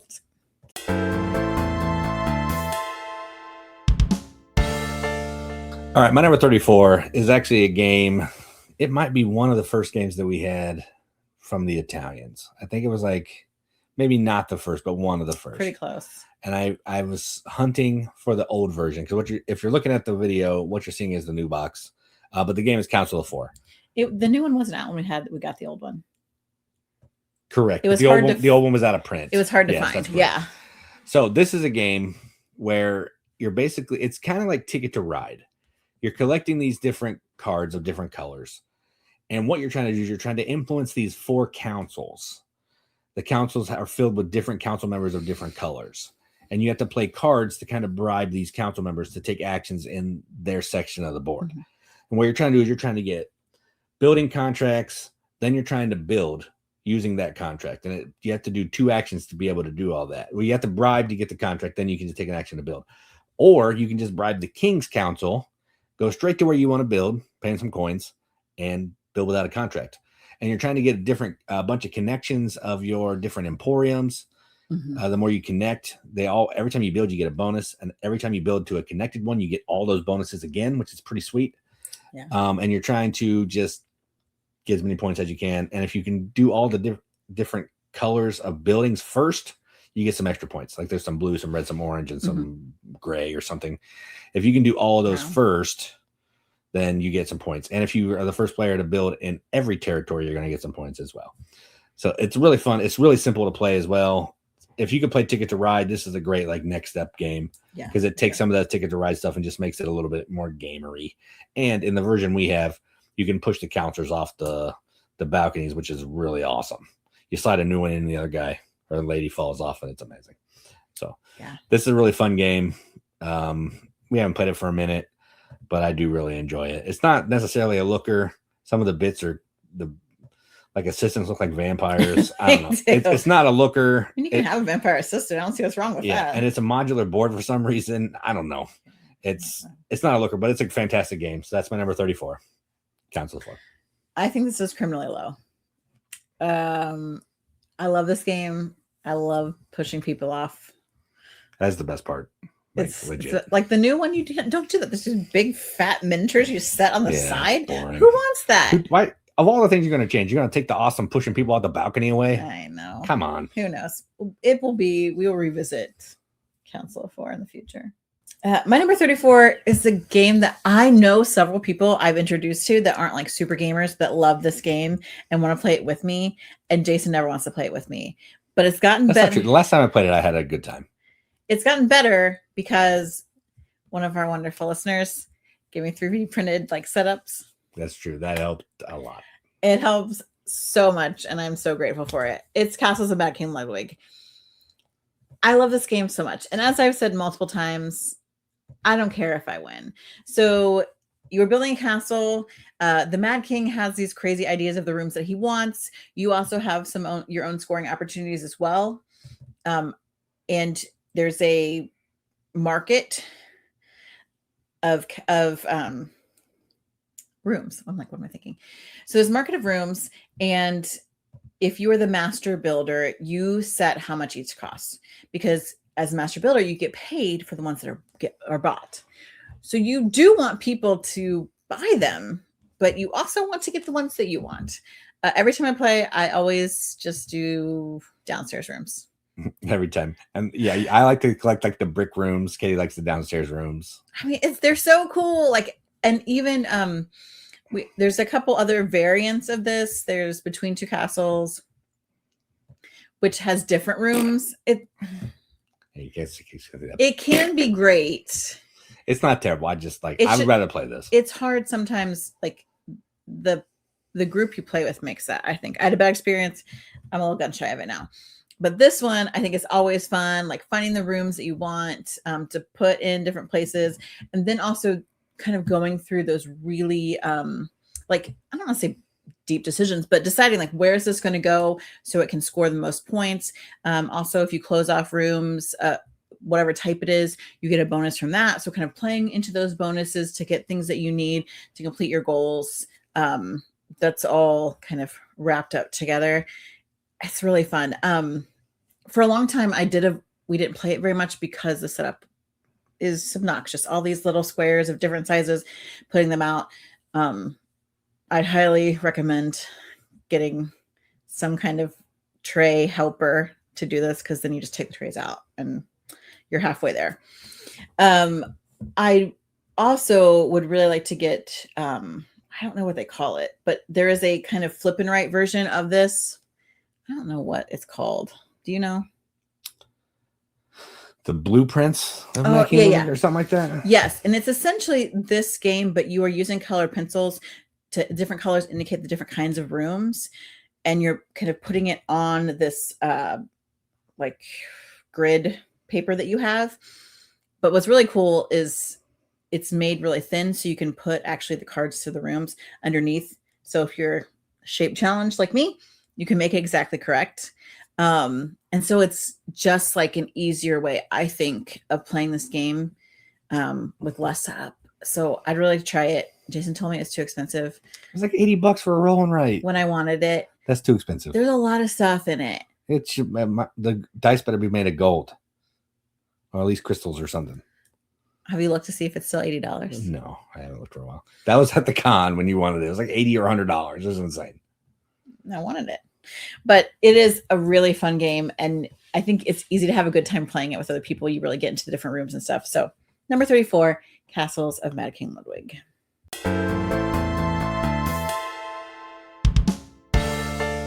All right, my number 33 is a game. I don't know if Katie's played it or not. Possibly. I played it a lot. I played it a lot on Board Game Arena. It's called Signori. I don't know how you say that word. Yeah, Signori. To be fair, I could have played it and have forgotten. That is correct. This is from What's Your Game. I have a lot of their games, not all of them, but most of them. And this is a game where you are an Italian patriarch, and you're sending out your kids. Oh no, I haven't. Both daughters and sons. Your sons are going out for diplomatic missions, but first you got to train them up by moving up on a trek, and you're doing that by drafting dice of a certain color. And then you're sending your daughters out to get married for diplomatic purposes. It's the sign of the times. That's what they did. I didn't say anything. You were thinking it. And then you're going to, but based on what you send, like if you send a female out, you're going to be able to score. You're trying to collect these little tokens that are at each of the locations. They're going to be worth points. And only like when you get married, you can collect all the colors. But the three different diplomacy tracks from the boys need certain types of these shields. So you're trying to send them out to the country they need to go to get the shields that they want. You have to get 3 of these shields to score points. And you're drafting up to 4 dice per round. But if you go over 13 value, you can't take a bonus out of the round. And the end round bonuses are really good. And every round you can get married. And then you can take an action where you can reproduce to get more kids. And you're just trying to keep your workers in your supply, train them up, get them married, get them off into the mission field or whatever they're doing, and earn as many points as you can. It's a great game. As far as what your games go, it's more accessible than some of the others.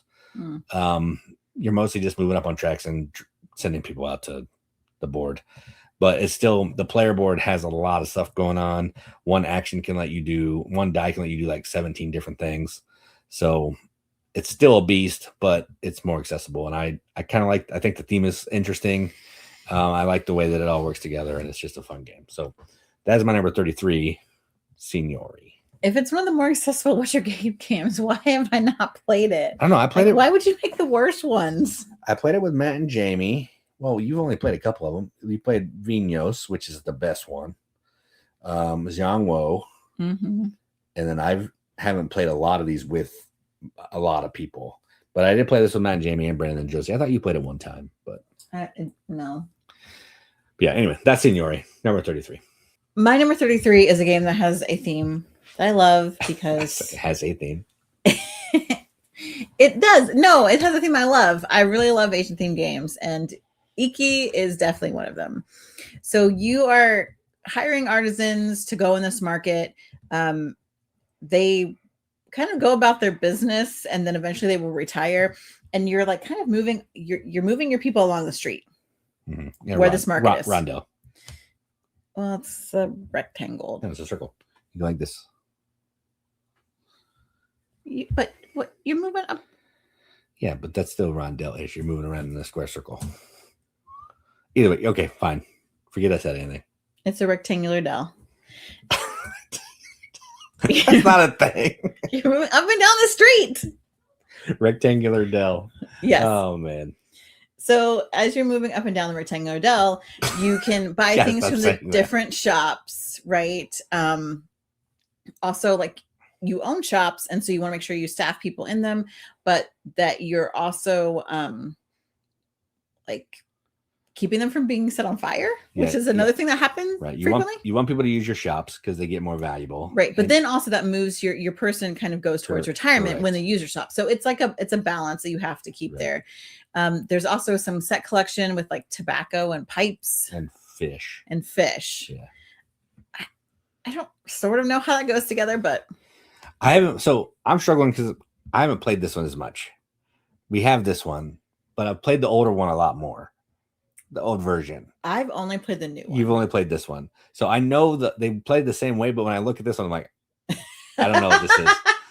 Like, I can kind of see it, but the fish are different in the old one, and the pipes and the tobacco are different in the old one a little bit.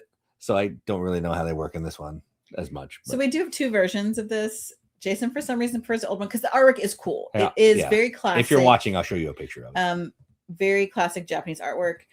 I would actually like to turn it into literal artwork because it's so cool, and I prefer playing the new one.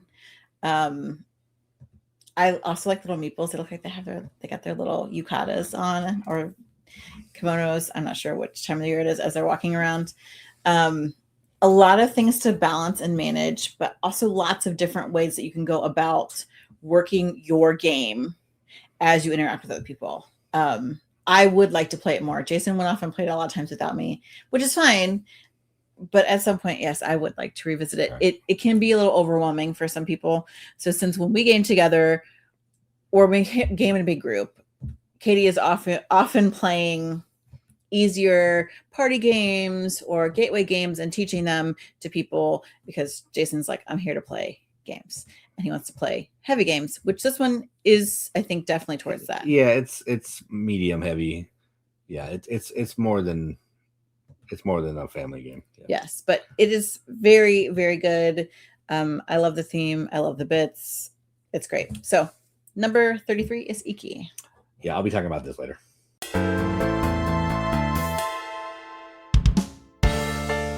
All right, so my number 32 is Uwe. I don't think Uwe's shown up yet. Let me look here. You really like Uwe. Let me get my magical. I know he's up higher. Uwe has made a surge in Jason's. I've been getting into Uwe a lot more. He has not made my list yet up until now. So, spoiler, you're going to see more Uwe later. This one's called Mercator or Mercator, however you say it, doesn't matter. But this is not a looker. It's not a looker at all. Clemens Franz, man, but it's my boy. It's not a looker, but the gameplay is so awesome. So basically what you're doing, everybody's sharing this one little worker here. Let me see if I can find a better picture. That one's kind of small. But you have one worker, and you're trying to move this worker around the map to visit these different locations. When you move the worker to certain locations, you have to spend time. And the game is driven by these hourglasses of time. When you run out, the game is over. What you're trying to do is you're trying to move to these different locations, collect cubes. Every cube can be one of two different things. So when you collect a cube, you have to, if you collect one cube, you can put it on either. If you collect two, you got to put it on both. And then after that, you can divvy it up how you want. And then you're trying to also get to locations for these contracts that you have to sell these cubes to get a better card. What you're doing is you're starting with a crappy card, like a 3-point card, and you're trying to get up to like the 15-point card. If I complete a 3, I get a 4. If I complete a 4, I get a 5. You're doing like this ladder climbing thing of contracts. And you're trying to you're in a buy cards that when you visit a location, you get bonus cubes. You're going to buy some buildings that give you some special powers and all that kind of thing. But the interesting thing is no matter where you move this worker, not even one time, no matter where you move this worker, you never have it in the right spot to do more than one thing ever. Not one time. You'd think at one time in this game, I would go to France, I would get a blue cube, and I would have a contract for France that I could complete. Not one time. I don't think I've played this game a bunch of times. It hasn't happened a single time. And I don't even know how that's possible. It's one of the most frustrating games I've ever played, probably. Yeah, I don't know. It's an amazing game. It's not a looker. Actually, it does look kind of cool with all the cubes in the boxes. Well, to be fair, the Clemens Franz artwork on that's correct. On the boxes. It's not a looker, and it doesn't feel like a lot of other Uwe games. It's different. It's actually different from a lot of other games I've ever played. But it's a ton of fun. It's thanky. You get irritated. You will get irritated, I promise. But it's worth it. It's a fun game, a fun experience. And the timer mechanism, the way that it works, you can also follow people's actions. So if they move, you can then, instead of you having to move there, if you have a contract, you can complete the contract. But again, you're spending time. So the timer keeps it in check so it does not stay as welcome. Fantastic game. Just talking about it should be higher than 32. But my number 32 is Mercator. One thing I don't like about this game is that the cubes are like plastic instead of wood. Oh, they're wood. No, they're not. Oh, I guess I haven't noticed. I haven't paid attention. Yeah. It's a fun game, but super frustrating. That's why I think it's not higher on my list, because I've moved into the realm of I don't want to play a frustrating game that much. Yeah. And honestly, that Clemens Franz box looks different than a lot of his other boxes. It's true. It looks more realistic than his other ones. He was in his realism period or something else. Yeah, it's not this game. If you saw this game on the shelf, you probably wouldn't give it a second thought. But I'm telling you to give it a second thought because it's really good. It is good. My number 32 is a game that we don't have all the things for it, but we have the huge A box to put all the things, and we have a lot of said things. We have almost everything. Almost. There's a few missing characters that we don't have, but again, it's just different meeples. So the game's Everdell. Everdell is also a very easy game to get to the table for people that don't play games because it's so cute. It's so beautiful. You got this cute tree. You've got these cute little animals on cards. So you're building your tableau. It's your little city. You are trying, and in building your city, scoring the most points. You have a finite amount of cards that you can put down in front of you. So you definitely want them to be the ones that score the most. You're looking for resources, can be very difficult because worker placement. This is one that as the seasons go on, you get more workers. One thing about having different expansions that you get different workers that you can be. And some of them are like real cute and like fun little ones. The bits are so great. The little squishy berries and the very smooth pebbles. One of the expansions I really like, and I couldn't tell you what the expansion is. You can have your little characters ride on bigger animal characters. There's like little saddles. Spirecrest. It's real fun. I do really like that. I don't know what we don't have for it, but we have. There's just a couple creatures and a couple cards. Oh, okay. So we have all the all the big stuff. Oh, I didn't realize. I thought there were some big. No, we had them all. Oh, okay. And honestly, like it's fine without the expansions for sure. And then if you played it a while, then adding on an expansion or two, if you want to add on pearls, if you want to add on Spirecrest, because I like Spirecrest because there's events. Correct. And I think that's a really cool thing that I like that happens in other games. And I think it helps. You can almost always do what you want in a lot of ways.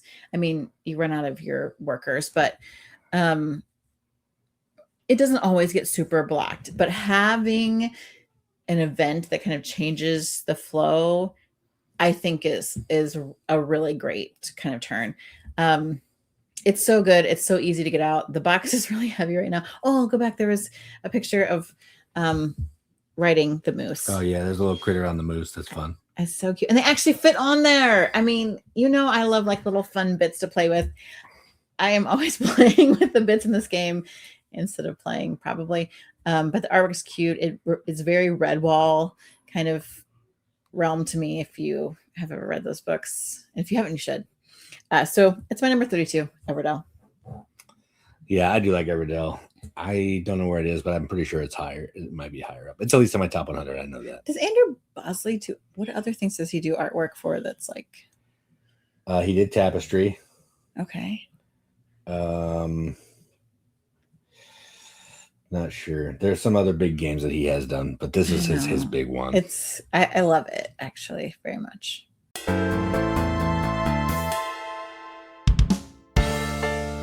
All right, my number 31 is the second feld in this top 50, and it is Trajan. This is another Mancala game. So I've had 2 Mancala games now, 5 tribes and this one. And basically what you're doing in this game is you are moving these little workers that you have. There's 4 or 5 different colors. You're picking up all the workers from a bowl, and then you're dropping one in every other bowl, the normal Mancala thing. Whatever bowl you end up in is the action you get to take. And there is the forum, the Senate action where you're moving up on this track. Whoever's the farthest in the league gets a new in-game goal. There's a military action where you can move into these locations and collect these tokens that help you in the game. And there's also, if you can get your big guy in there, you're going to score some points. There's the Forum Trajanum, which basically means if you get certain color tokens in these bowls, you'll complete this token, you'll get some card, you'll put some points and a special bonus. There's building, which means you're going to put your little dude in this building tile, collect some tiles, trying to get so many of a certain tile score points. And there's fishing, which is my favorite action of all. You collect shipping and selling. You're collecting different goods cards, and you're trying to sell them to ships in pairs, different amounts, all the same card to score a bunch of points. That's my favorite action. It's the one I like to take the most. And I play it that way every single time, and I will continue to play it that way every time. I love it. But this is a really cool game. It's basically like 6 little mini games all wrapped up into one package. And every time you move tokens from a bowl, that's kind of the timer, because it's going to, if you pick up 4 tokens, you're moving the time track 4. And once you go around so many times, you're going to trigger a feeding phase. You got to fulfill these needs of the people. You do that 3 times and the game's over. So you're trying to do the best that you can in these 3 rounds, get as many points as you can. It's a feld, so everything gives you points. You'll end with like 800 points. And it's just a ton of fun. I enjoy this game. Again, not a looker, but the way that it plays is satisfying and fun. So that's why it is my number 31, Trajan. I like this game.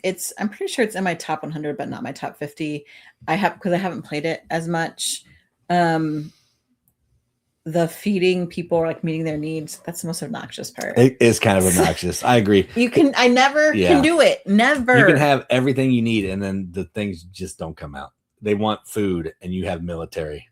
And there's no food anywhere. And you have food and none on the board. So yeah, it happens.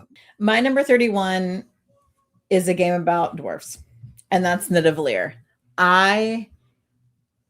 It's probably been a little bit higher because we haven't played it for a while, but it's so good, and we played it a ton. And I think part of the reason why we played it a lot is it is a very accessible game. So you've got these little like coins that you're using to bid at these like 3 or 4 different taverns to draft. 3, 4 if you're in the expansion. Okay, 3. To draft cards, dwarves, to your tableau, basically. And different color dwarves score in different ways. So I think I love this so very much. Also, the number 1, the artwork's cool. But is this Serge Legette? Yes, R.I.P. Pour one out. I like that there are seriously multiple paths to victory on this. Like, you can lean into one. You do need to balance a little bit, but you can go heavy into one type of dwarf, and that's really going to pay off for you at the end. Managing your coins, because you can like trade some in to move up and get a coin that is worth more, and then that helps you win like really key like bids at the different taverns. You are like, if you get one of each color of dwarf, then you can get like a special, what are they called, heroes? Or hero dwarf, something. They're basically the different dwarves of the same color, but they're a little better. And so getting those and choosing which one you get can also kind of affect where you're going with the dwarves you want to draft, and kind of your in-game scoring. I love this game. I always play one way. I always play one way too. And Jason, I always want to get this set of brothers. I forget their names are for the life of me. I don't know. There's like these 6 brothers or 4 brothers that if you get them, they give you like, if you get all of them, you get like 100 and some points. Like each having more of them, like just like multiplies the points. Yeah, I like to have them. I think it's really fun. Let's see if we can find them. I don't think and because I don't Dwerg. Yeah, the Dwerg brothers. The Dwerg brothers, yeah. You can get 135 points if you have 5 of them. But I think you've done that once. Yeah, I think I don't let you do that anymore. I rarely get 3 to 4, because you're focusing and doing what you like to do. But then I see you're like, you got 3. It's time to stop. But yeah, it is a really fun game. And again, pretty easy. I like take my coin and I put it down at one of these taverns and I take the dwarf when it's my turn to choose. That's it. But the decisions are really, really juicy. It's really good. So number 31, Nidavellir. Yeah, this is a good game. We even bought the weird expansion that's just a box of bleachers and coins. Yeah. But they're not cardboard anymore. They're like actual poker chip type coins. I think we're still missing an expansion, but this is a really fun game. It's super solid, simple, plays in 20 minutes. It's super fun. It says 45, but that's long. If you're playing 45, you're doing it wrong. Yeah.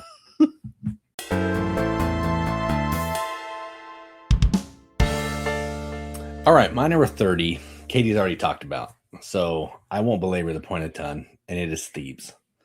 And Thebes is a bag pulling push your luck game. You're Indiana Jones, kind of going to different areas, learning about how to dig and the archaeology and information about the archaeology, and then getting permits to dig, trying to collect sets. That's the game. Tons of fun. Katie talked about the dirt thing. Pretty awesome. You can put your stuff on display as well in the museum. I don't know if you talked about that or not, but you can, if you collect certain kinds of things that the museum wants, you can sell them to the museum for extra points, which is pretty cool. So fantastic game. Kitty's already talked about it, so no need to talk about it anymore. My number 30, Thebes. Yeah, we definitely need to play this one since we both just had it in our top 50. I love Thebes. It's good. We've actually played it kind of quite a bit. Yeah. So my number 30 is another game that's about one of my favorite themes, and that is Asia. This game I backed myself on Kickstarter, and I believe I have a not so boring unboxing video about it. And that is Let's Go to Japan. This game is about putting together a travel itinerary for a week in Japan. There's also an expansion that we do. There's 2. Oh, yes. We have both of them though. Yeah. One is like for you do little side trips. I don't know what the other one. What's the other one? It's the passport one. You have like the special goal. Oh, with a special goal. That's the one we play with. It just kind of expands a little bit. So you are doing card drafting to get a set of like 3 events for each day on your trip. And they're taking place in Tokyo or Kyoto. So now you can't just be like, I'm in Tokyo today. Woo, I'm in Kyoto tomorrow. You have to use the bullet train. So you also have to get train tickets. By doing choosing different events, you are moving up in these different tracks for kind of different types of entertainment. And each day has like a kind of set collection or like matching thing that you can do. And if you match that with a symbol on some of the events, you get bonuses. So it's like you picked the perfect day to go hiking. So it was nice because that day was kind of the symbol for it was hiking. I love this game. It's not super long either. Very specific amount of turns. It's one that I really like to play with people. Then they always get the scoring screwed up, and then we play it again.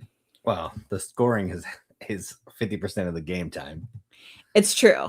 That is true. So this is one I would like to play more with people who have already played it, so I don't feel like I have to reinvent the wheel. But it isn't that hard. I feel like it's not that hard to explain gameplay.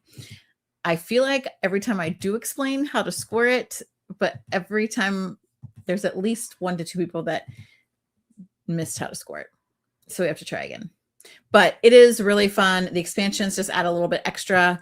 You can go to like a few little day trips with one of them to some nearby places to Tokyo and Kyoto.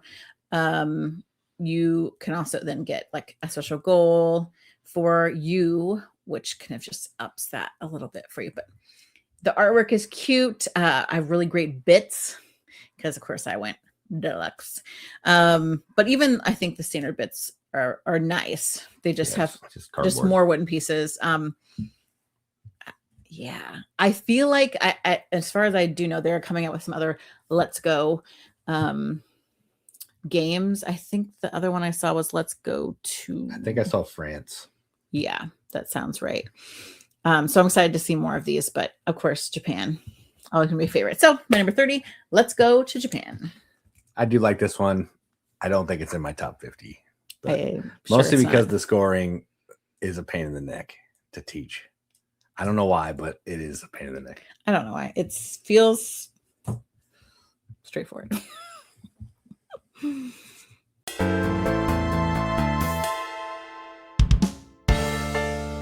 All right, my number 29 is another game about pulling stuff out of a bag. Again, we've gone over this so many times. I love that stuff. And this is Quacks of Quedlinburg. At least our version is. The new version is just called Quacks. Same game, different art. Yes. And this is a game where you have these like weird doctors, like quack doctors, and you're trying to brew these different medicines in a cauldron by adding ingredients. The problem is you have some pesky white ingredients that you can't put too much in or your pot will explode. They don't work well with the others. That's the push your luck element. Yeah. So you're trying to get as far as you can around the cauldron to score points and have buying power to buy more chips. Everybody starts out with like a bunch of white and a couple other ones. But as you go, you want to get more chips in there so you have more opportunities for good chips, less opportunity for bad chips. And some of them will move you 6 if you have an expansion. Some of them have special powers that let you look at the next ones. All the chips have special powers. They're going to do crazy things. But you're just trying to be as lucky as you can, I guess, by pulling stuff out of the bag, get as far as you can, and try to score the most points. But it does have a cool catch-up mechanism. If you bust a lot, you get some rat tails, and that's going to give you a head start in your cauldron. You may start at number 13 instead of 0 because you were doing terrible. So there is a little bit of a catch-up in here. But this is a fantastic game. We have both expansions, or all 3 of them. I don't know how many there are. And I love it. I think there's through 2. Herb Witches. And Alchemists. The Alchemy here or something. Yeah, we have all the expansions. I love the game. It plays up to 6 players or 5 players now. So good. If you like pulling stuff out of the bag, you like push your luck, this is the game to play. It has some weird rules about pulling stuff out at the same time. Don't do that. Just pull out, and if you bust, you bust, and everybody else can keep going. Really good. So my number 29, the Quacks of Quedlinburg, a.k.a. now Quacks. Yeah, we haven't played this for a while. I'm sure it's in my top 100. It's just not in my top 50, but it is really fun. And I do like the expansions. I prefer Herb Witches is the good one. Yeah, because you get the extra little expanse to your cauldron that can give you some other stuff. There also is a lot of, I think, variety in this because you can flip over the little bottom part where you track your gems for different things, or the different chips also have multiple kind of special powers that you can choose from. So yeah, it's really good. Yeah. And I actually like the new art, even though Jason doesn't. I don't love it, but inside the box is exactly the same. So it's the box is different. Everything else is the same. Oh, I like the old art too. My number 29 is actually a new game from this past year to our collection and to my top now 50, right? So my number 29 is Mycelia. This is a game of the same name. There are other ones named Mycelia. This one is a little more abstract looking. The other Mycelia is like really like cartoonish. So in this one, you have mushrooms and you are trying to put mushrooms out, also grow this area of mushrooms, have them spore. So you kind of have some area control going on so you can score points. This has a really cool mechanic where the wind has to blow. Yeah, that is cool. I forgot about to decide like which way that your mushrooms will spore. So you may want to like move over into an area, and so you're like, yeah, let's spore this way, but the wind might not cooperate, which is very like, I mean, obviously real life. I think that's fun. Adds a little element of luck to it. But it is, I would say, a pretty crunchy game. Yeah, it's definitely a little thinky. You're moving around and getting your spores where you need them to go. And you can only activate every mushroom twice. Like it's tricky. It is tricky. It is. And like they have different types of mushrooms, have different types of like, I don't want to say powers, but they go certain places and do certain things. I really like mushrooms, and I think the cards are cool. It's just, again, pretty simple. There's only a few actions that you can do. But deciding which ones to use, I think it's just really fun. And we played this a few times. I like it. There's also bugs that go out that can help you, like, and you're like, hey, you took over my mushroom space. Like, you can also like become, what is it, like the mother mushroom? Yeah, you can steal people's spores as part of your goal. Yeah, it's interesting. Yeah, there's a lot of cool stuff that goes on this game, and I really hope this coming year we explore it more because it's a good time. So number 29, Mycelia. We do have the expansion. I don't have it. I backed it. Oh, it's like we do? We don't have it yet, but we will. So that'll be fun. What is it? I don't know even know what the expansion does. North American mushrooms or something. I'm not sure. It adds like more mushrooms, a new token of some kind. So yeah, I don't know. And more mushrooms, of course. And more mushrooms. Yeah.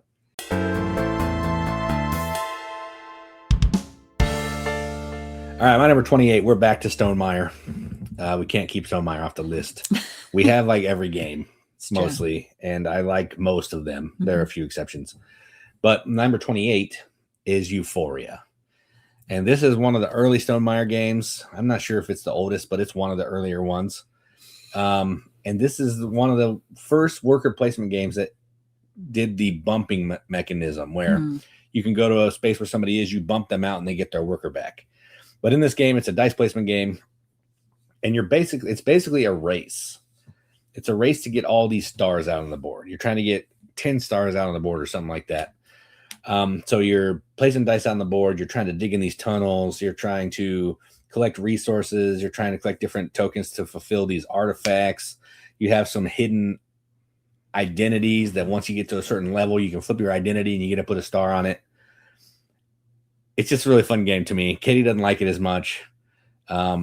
I enjoy what it does. It's not the best of Stonemaier games. I'll give you that. But it's so high on your list. I know. I probably actually like Wingspan better than this, but every time I rate this one, I always think, man, I want to play this game a lot. So it just keeps going up the list. So that's why it gets so much higher. I think Wingspan probably is a better game, but I enjoy playing this one a lot. So that's where we are. So that's my number 28. Dice placement, bumping, Euphoria. Build a better dystopia. I think the theme is dumb. Yeah. Because it's irrelevant. It's irrelevant and it's weird. Although the mechanism, if your workers get too smart, they have to get like you lose a worker because they like riot and but that's like just one thing that actually fits with the theme and nothing else does. And I really don't like. I know Jamie, especially at first, a lot of his games were a race to certain points. This one and Viticulture, the first early two. This one, Viticulture, and he does it in I just lost it. Oh, Scythe. Oh yeah, that's true. I don't like that. That's why I prefer like the Wingspans and the other games where I get to total my points up. Correct. But the reason Jason ranks it high is because I don't play it and he wants to play it. Apparently, I think that is true. I don't ever get to play with anyone, and I look at it longingly and want to play it more. Look at that amazing box cover right there. Yikes. But number 28 is a game we actually just played, and it does so many things that I love, and that's Earth. So Earth to me kind of is what Ark Nova wanted to be, and like a better themed version of Terraforming Mars in a lot of ways for me. Yeah, I can see that. Because they do kind of, there's some similar mechanics. So in Earth, you are building a tableau 4x4 of different flora. And which I love because much like Wingspan, there's lots of different cards. You see lots of different like trees and mushrooms and plants. And there's also different climates, different kind of terrain. I was gonna say landforms, whatever, terrain. And all of them are scoring in different ways. And so another thing I like about this game is it is one of those games where I get to do an action and everyone else gets to do an action as well on my turn, but just a lesser version of that action. So there's only 4 actions that you can take. So really not that difficult. Choose one of the actions. But again, once you do that basic action, like let's say it's plant 2 plants in your tableau and then draw a couple cards. any that happens to be a green colored action that you chose. So any of the cards that have green powers on them will then activate.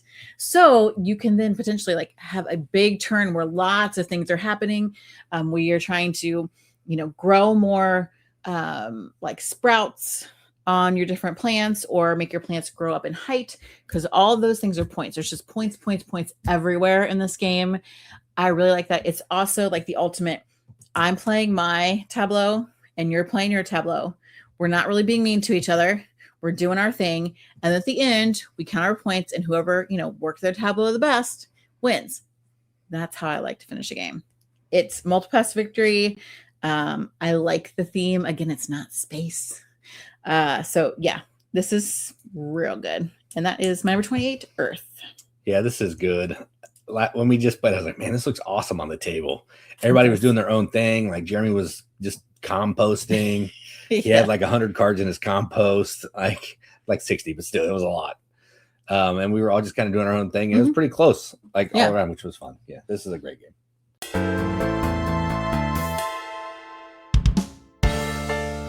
My number 27 is also a game that we just played not that long ago, New Year's Day, I think. And it is the Castles of Burgundy. And this is a game that Katie didn't used to like, but I think she does like it now. I'll let her talk about that later. Or in this one. I don't think it's on our list, but at least in this one. No. And this is a Stefan Feld game where you have 2 dice. It's a dice, not placement game, but a dice activation game. You're rolling 2 dice, and the dice are going to let you do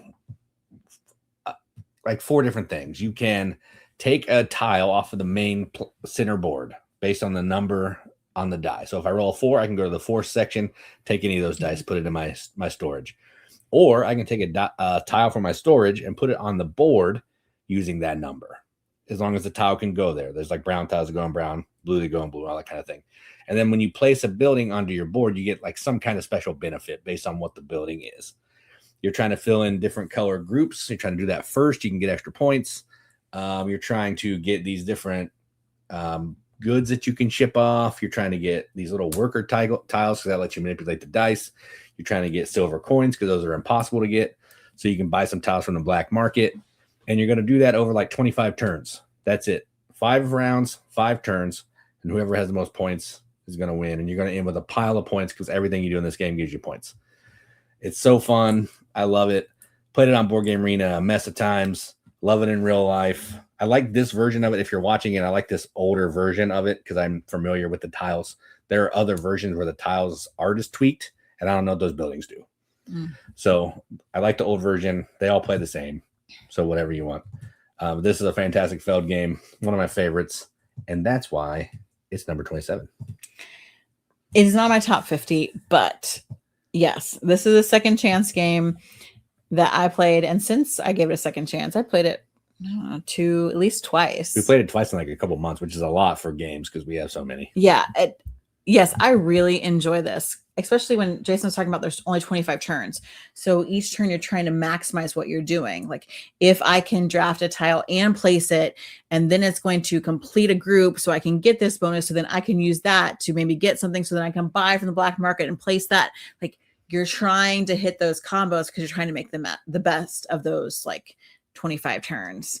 I feel like it can kind of lean towards AP if you're not careful.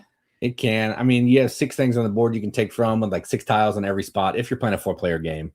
And then you have all the things you can do on your own player board. Yeah, right. It can. So try to think about your turn ahead of time. Have a couple options because stuff's going to get taken. But that's a player problem, not a game problem.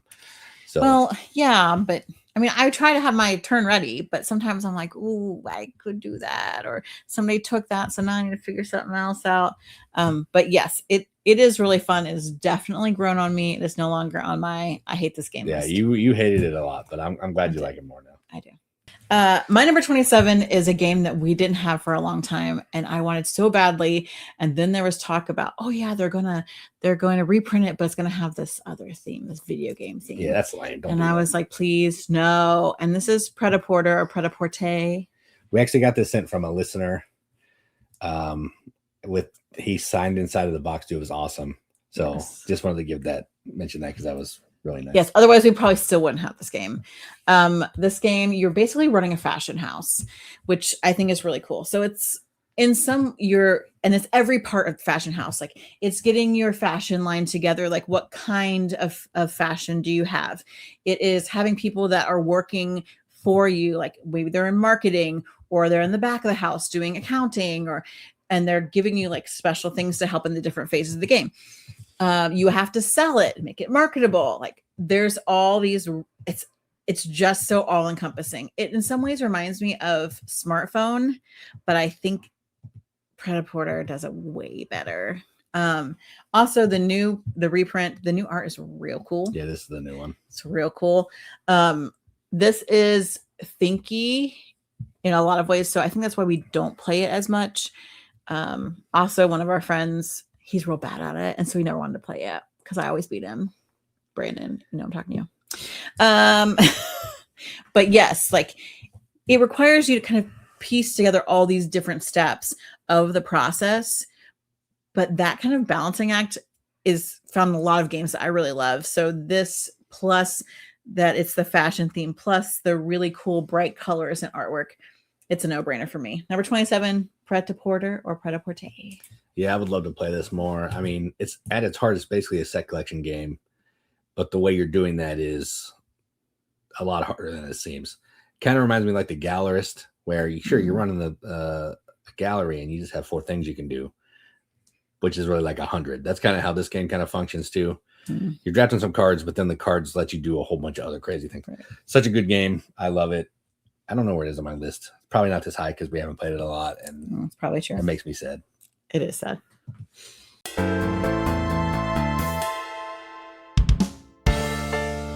All right, my number 26 is new to the list because we just got it this year, because these games are crazy expensive from Splotter and hard to find. And this is Food Chain Magnate. This is the only Splotter game I've ever played. Probably the only one I will play just because they're hard to get. And this is a game about running, guess, your own food chain. And you're trying to set up restaurants and get within certain neighborhoods so you're within good delivery distance. You want to be closer to other people's houses than their restaurant is, because people buy from the closest house. And then you want to make sure that your restaurant's providing all the goods that everyone wants, because you have people going to advertise through billboards. They're going to advertise through flight campaigns, mail campaigns. And then you're trying to make sure you have the proper workers at your restaurant to be able to produce the burgers, pizza, drinks that you need to fulfill the orders of the customers. This game is not a looker. I don't know if you're looking at the video. I like the card art. That's kind of cool, like an old school, but the board is like, I could make a board like this in Excel in like 2 minutes. But the game is super thanky. It's hard to make it work. And it strictly is trying to earn the most money. You start with some money, you're trying to earn more. You're spending money to pay your employees. You're doing all this stuff that you're trying to do just to get the most money by the end of the game. I really enjoy this. I don't know if other Splotter games are like this, but this is one that I'm glad that we have and can play whenever I want to. So that is my number 26, Food Chain Magnate. Yeah, I don't know. I think I need to give this another try. I didn't love it the first time I played it, but I don't know if that's like learning curve. I think I've only played it once. The first game's a little tricky. Maybe twice. The more you understand how the buildings work and the routes and how the workers go together, it does help a little bit. Yeah, I don't know. I just maybe think that my brain doesn't think right enough to do that game. It's a pure economic game. If you're not a fan of those, you're probably not going to like this. Which I That's 100% what it is. You're building restaurants. You're trying to make sure you're maximizing your profits. That's all the game is. So if you're not into that, you're not going to like this game. Which explains a lot for me, because I really don't like economic games. My number 26 is a game where you pull things from a bag. It also has art by my main man, Clemens Franz. In case you couldn't tell if you look at the video. I mean, come on. And that's Orléans. Orléans is where you have a bag full of workers, different types of workers, and you are going to place them, you're going to draw them, you're going to place them out on your board so you can get more workers or books or points or movement along a map. We have an expansion. Gosh, I know what it's called. But one of the expansions we always play. Trade and Intrigue. Trade and Intrigue, where you can actually, when you move on the board, it's not just like saying that, hey, I have a post here or whatever, but it's also delivering items between areas, which I think is fun. Yes, not a looker. But just what's going to come out, like there are some like workers that are wild, so you can put them anywhere, and then also you can invest in upgrades to kind of your spaces so that it's easier to get certain workers. It's easier to get different things to gain your points. You can also eventually like send off your workers into like a central board for some points. There's again multi-pass of victory, which is why I like this. We haven't played it for a while, and so it probably would be higher if we played it more, at least for me. There was a roll and right or something. Is it flip and right? I don't know. It's a pull out of a bag and right. Okay. Version of this, and I kind of hate it. I like it better than Katie, but it doesn't even hold a candle. You might as well. Yeah. And for what it's worth, like there is I feel like a lot of stuff going on in that. Correct. That right. So just play the actual game because it is very good, which is why it's my number 26, Orleans. Yeah, I will. Spoiler, I'll be talking about this later. I play this game a lot on Board Game Arena, a lot more. So I've gotten a lot more plays of it than Katie has.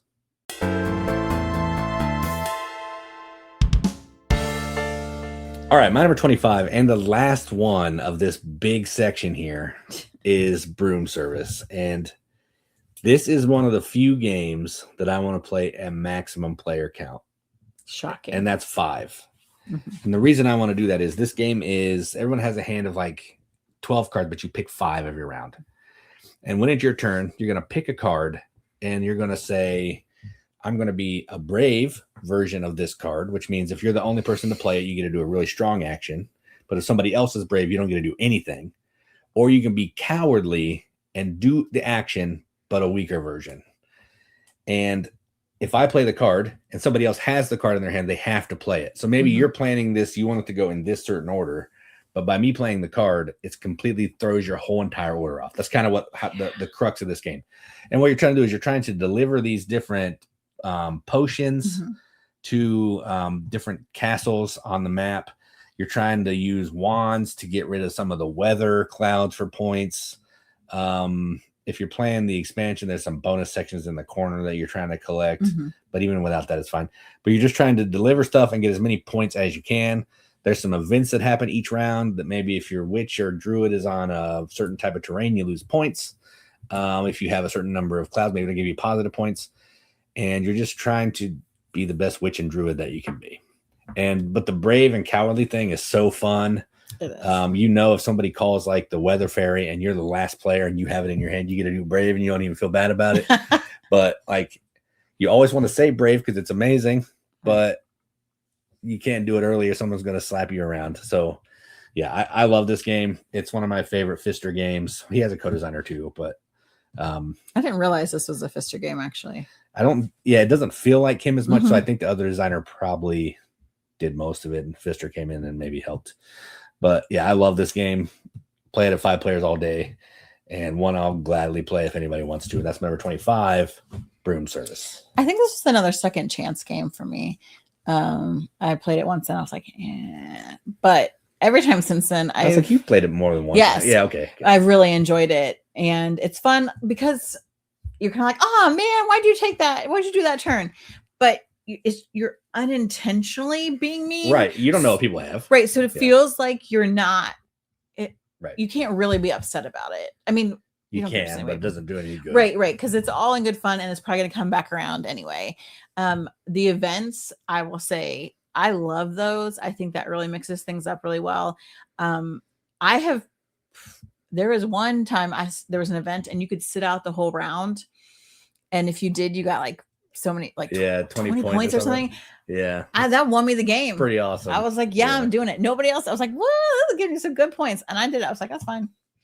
It is really fun. And when you explain it to people, it seems ridiculous. And it seems like a kid's game, but it's not by any means. Right. It could be, but it's not. Yeah. But when they play it, they get it. They get it. It's so good. You're right. I don't know where that is on my list, but it's good. It's so good. My last one for this portion of the list, I don't know where it was last year, but I feel like it wasn't this high. Maybe we hadn't played it more than once. I don't. Maybe. Yeah, we played it a couple times since, I think. But the game is Septima from Mind Clash. I was so pumped when there was like teasing this game coming out. And I went, what's it, Origin? I think they had a preview, like a demo. And I was like, this looks awesome. Like I watched somebody talk it through. I'm like, that seems really cool. And then we got it and I'm like, okay, this seems really confusing. But after like playing it once or twice, I'm like, oh, this makes so much sense. So you are a witch, but we can't, they always trying to keep witches down. So you are trying to help. You go around and you can help the townspeople, like cure some things so they like you better, so that they don't try to burn you at the stake. You're fleeing the witch hunter. You are trying to gain more witches into your coven, and like gather ingredients to make these potions that you need. So you're doing this by choosing an action each round. And actually, if you choose the same action as somebody else, which this is also good at a higher player count, choose the action as someone else, that means your action gets stronger. It's better. However, if we're both out here dancing in the moonlight and we're bound to attract more attention, and therefore the heat is on, the witch hunters have an easier time getting to you, which is no bueno. I love the artwork on this. Also, I love a good witchy theme. And this is I don't want to say it feels a little deep, but it's not super. I don't feel like it's super difficult. It feels and looks heavier than it is. Right. It's a lot of contract fulfillment, but it's got really cute, cool bits. At its heart is I choose one action and then we take this kind of thing. But it's really fun. I always look forward to playing it. Yeah, it looks good. All the things. So number 25 is Septima. Yeah, I don't know where this is on my list. If you saw my rating at the beginning, I don't like it as much as you, mostly because I feel like it's too long. And I don't like how the board is hard to move around on because it's hard to see where the sections of the board are. Yeah, I agree with that. So, and then the witch hunters kind of felt irrelevant for the most part. You can kind of plan ahead, they can only move up to so many spaces ever. So if you're that far away, you're fine. So it kind of felt irrelevant to me, and I wanted that to be a cooler part. But I felt like when you play with more people, there are more witch hunters. So I felt like it became more difficult, and that's where it's it really shines at more at least 3 to 5. What's the highest player count? I think 4. I think 3 to 4. You don't want to play it at 2, and 3 even probably isn't. When we played it at 4, I liked it best. Yes, I agree. 2 was not good. 4 was best, but that was also a bit long. I don't hate the game by any means. It's just. Well, we also play with at least one person who has some serious AP, so that probably made the game long. Could be. That is correct. But so good. Okay, so we have made it. We gave you our numbers 50 to 25 in our countdown of our top 50 of 2025 and before. If you have noticed, if you're watching this instead of listening to it, we've gone through several costume changes. And hair changes. My hair is the same, but my costume is different. That's true. Again, just trying to get out some more content with the time we have available. We're also in the midst of a move to a new house, so we're going to do our best. We're definitely going to count down the remaining 24 of our list. But if you like this format, let us know. If you want something different. If you have some ideas for episodes in the future, we're always looking to take those. I have a few ideas I brainstormed, but those always run out quickly, I think. Yeah, normally we do a top 100, but it's been harder for us to get together. So, well, and also 100 does take forever. That's correct. Yes, we're gonna try to bang this out in a couple episodes this time. Yes, and so this is an extra long episode, 25 games apiece. What do you think? Any surprises? Probably not. But there are a few new ones that creeped up in there, and there might be a few more that have made some interesting probably not for me movement in the top 25. So I've been Katie. And I'm Jason. Keep gaming, everybody. Keep gaming.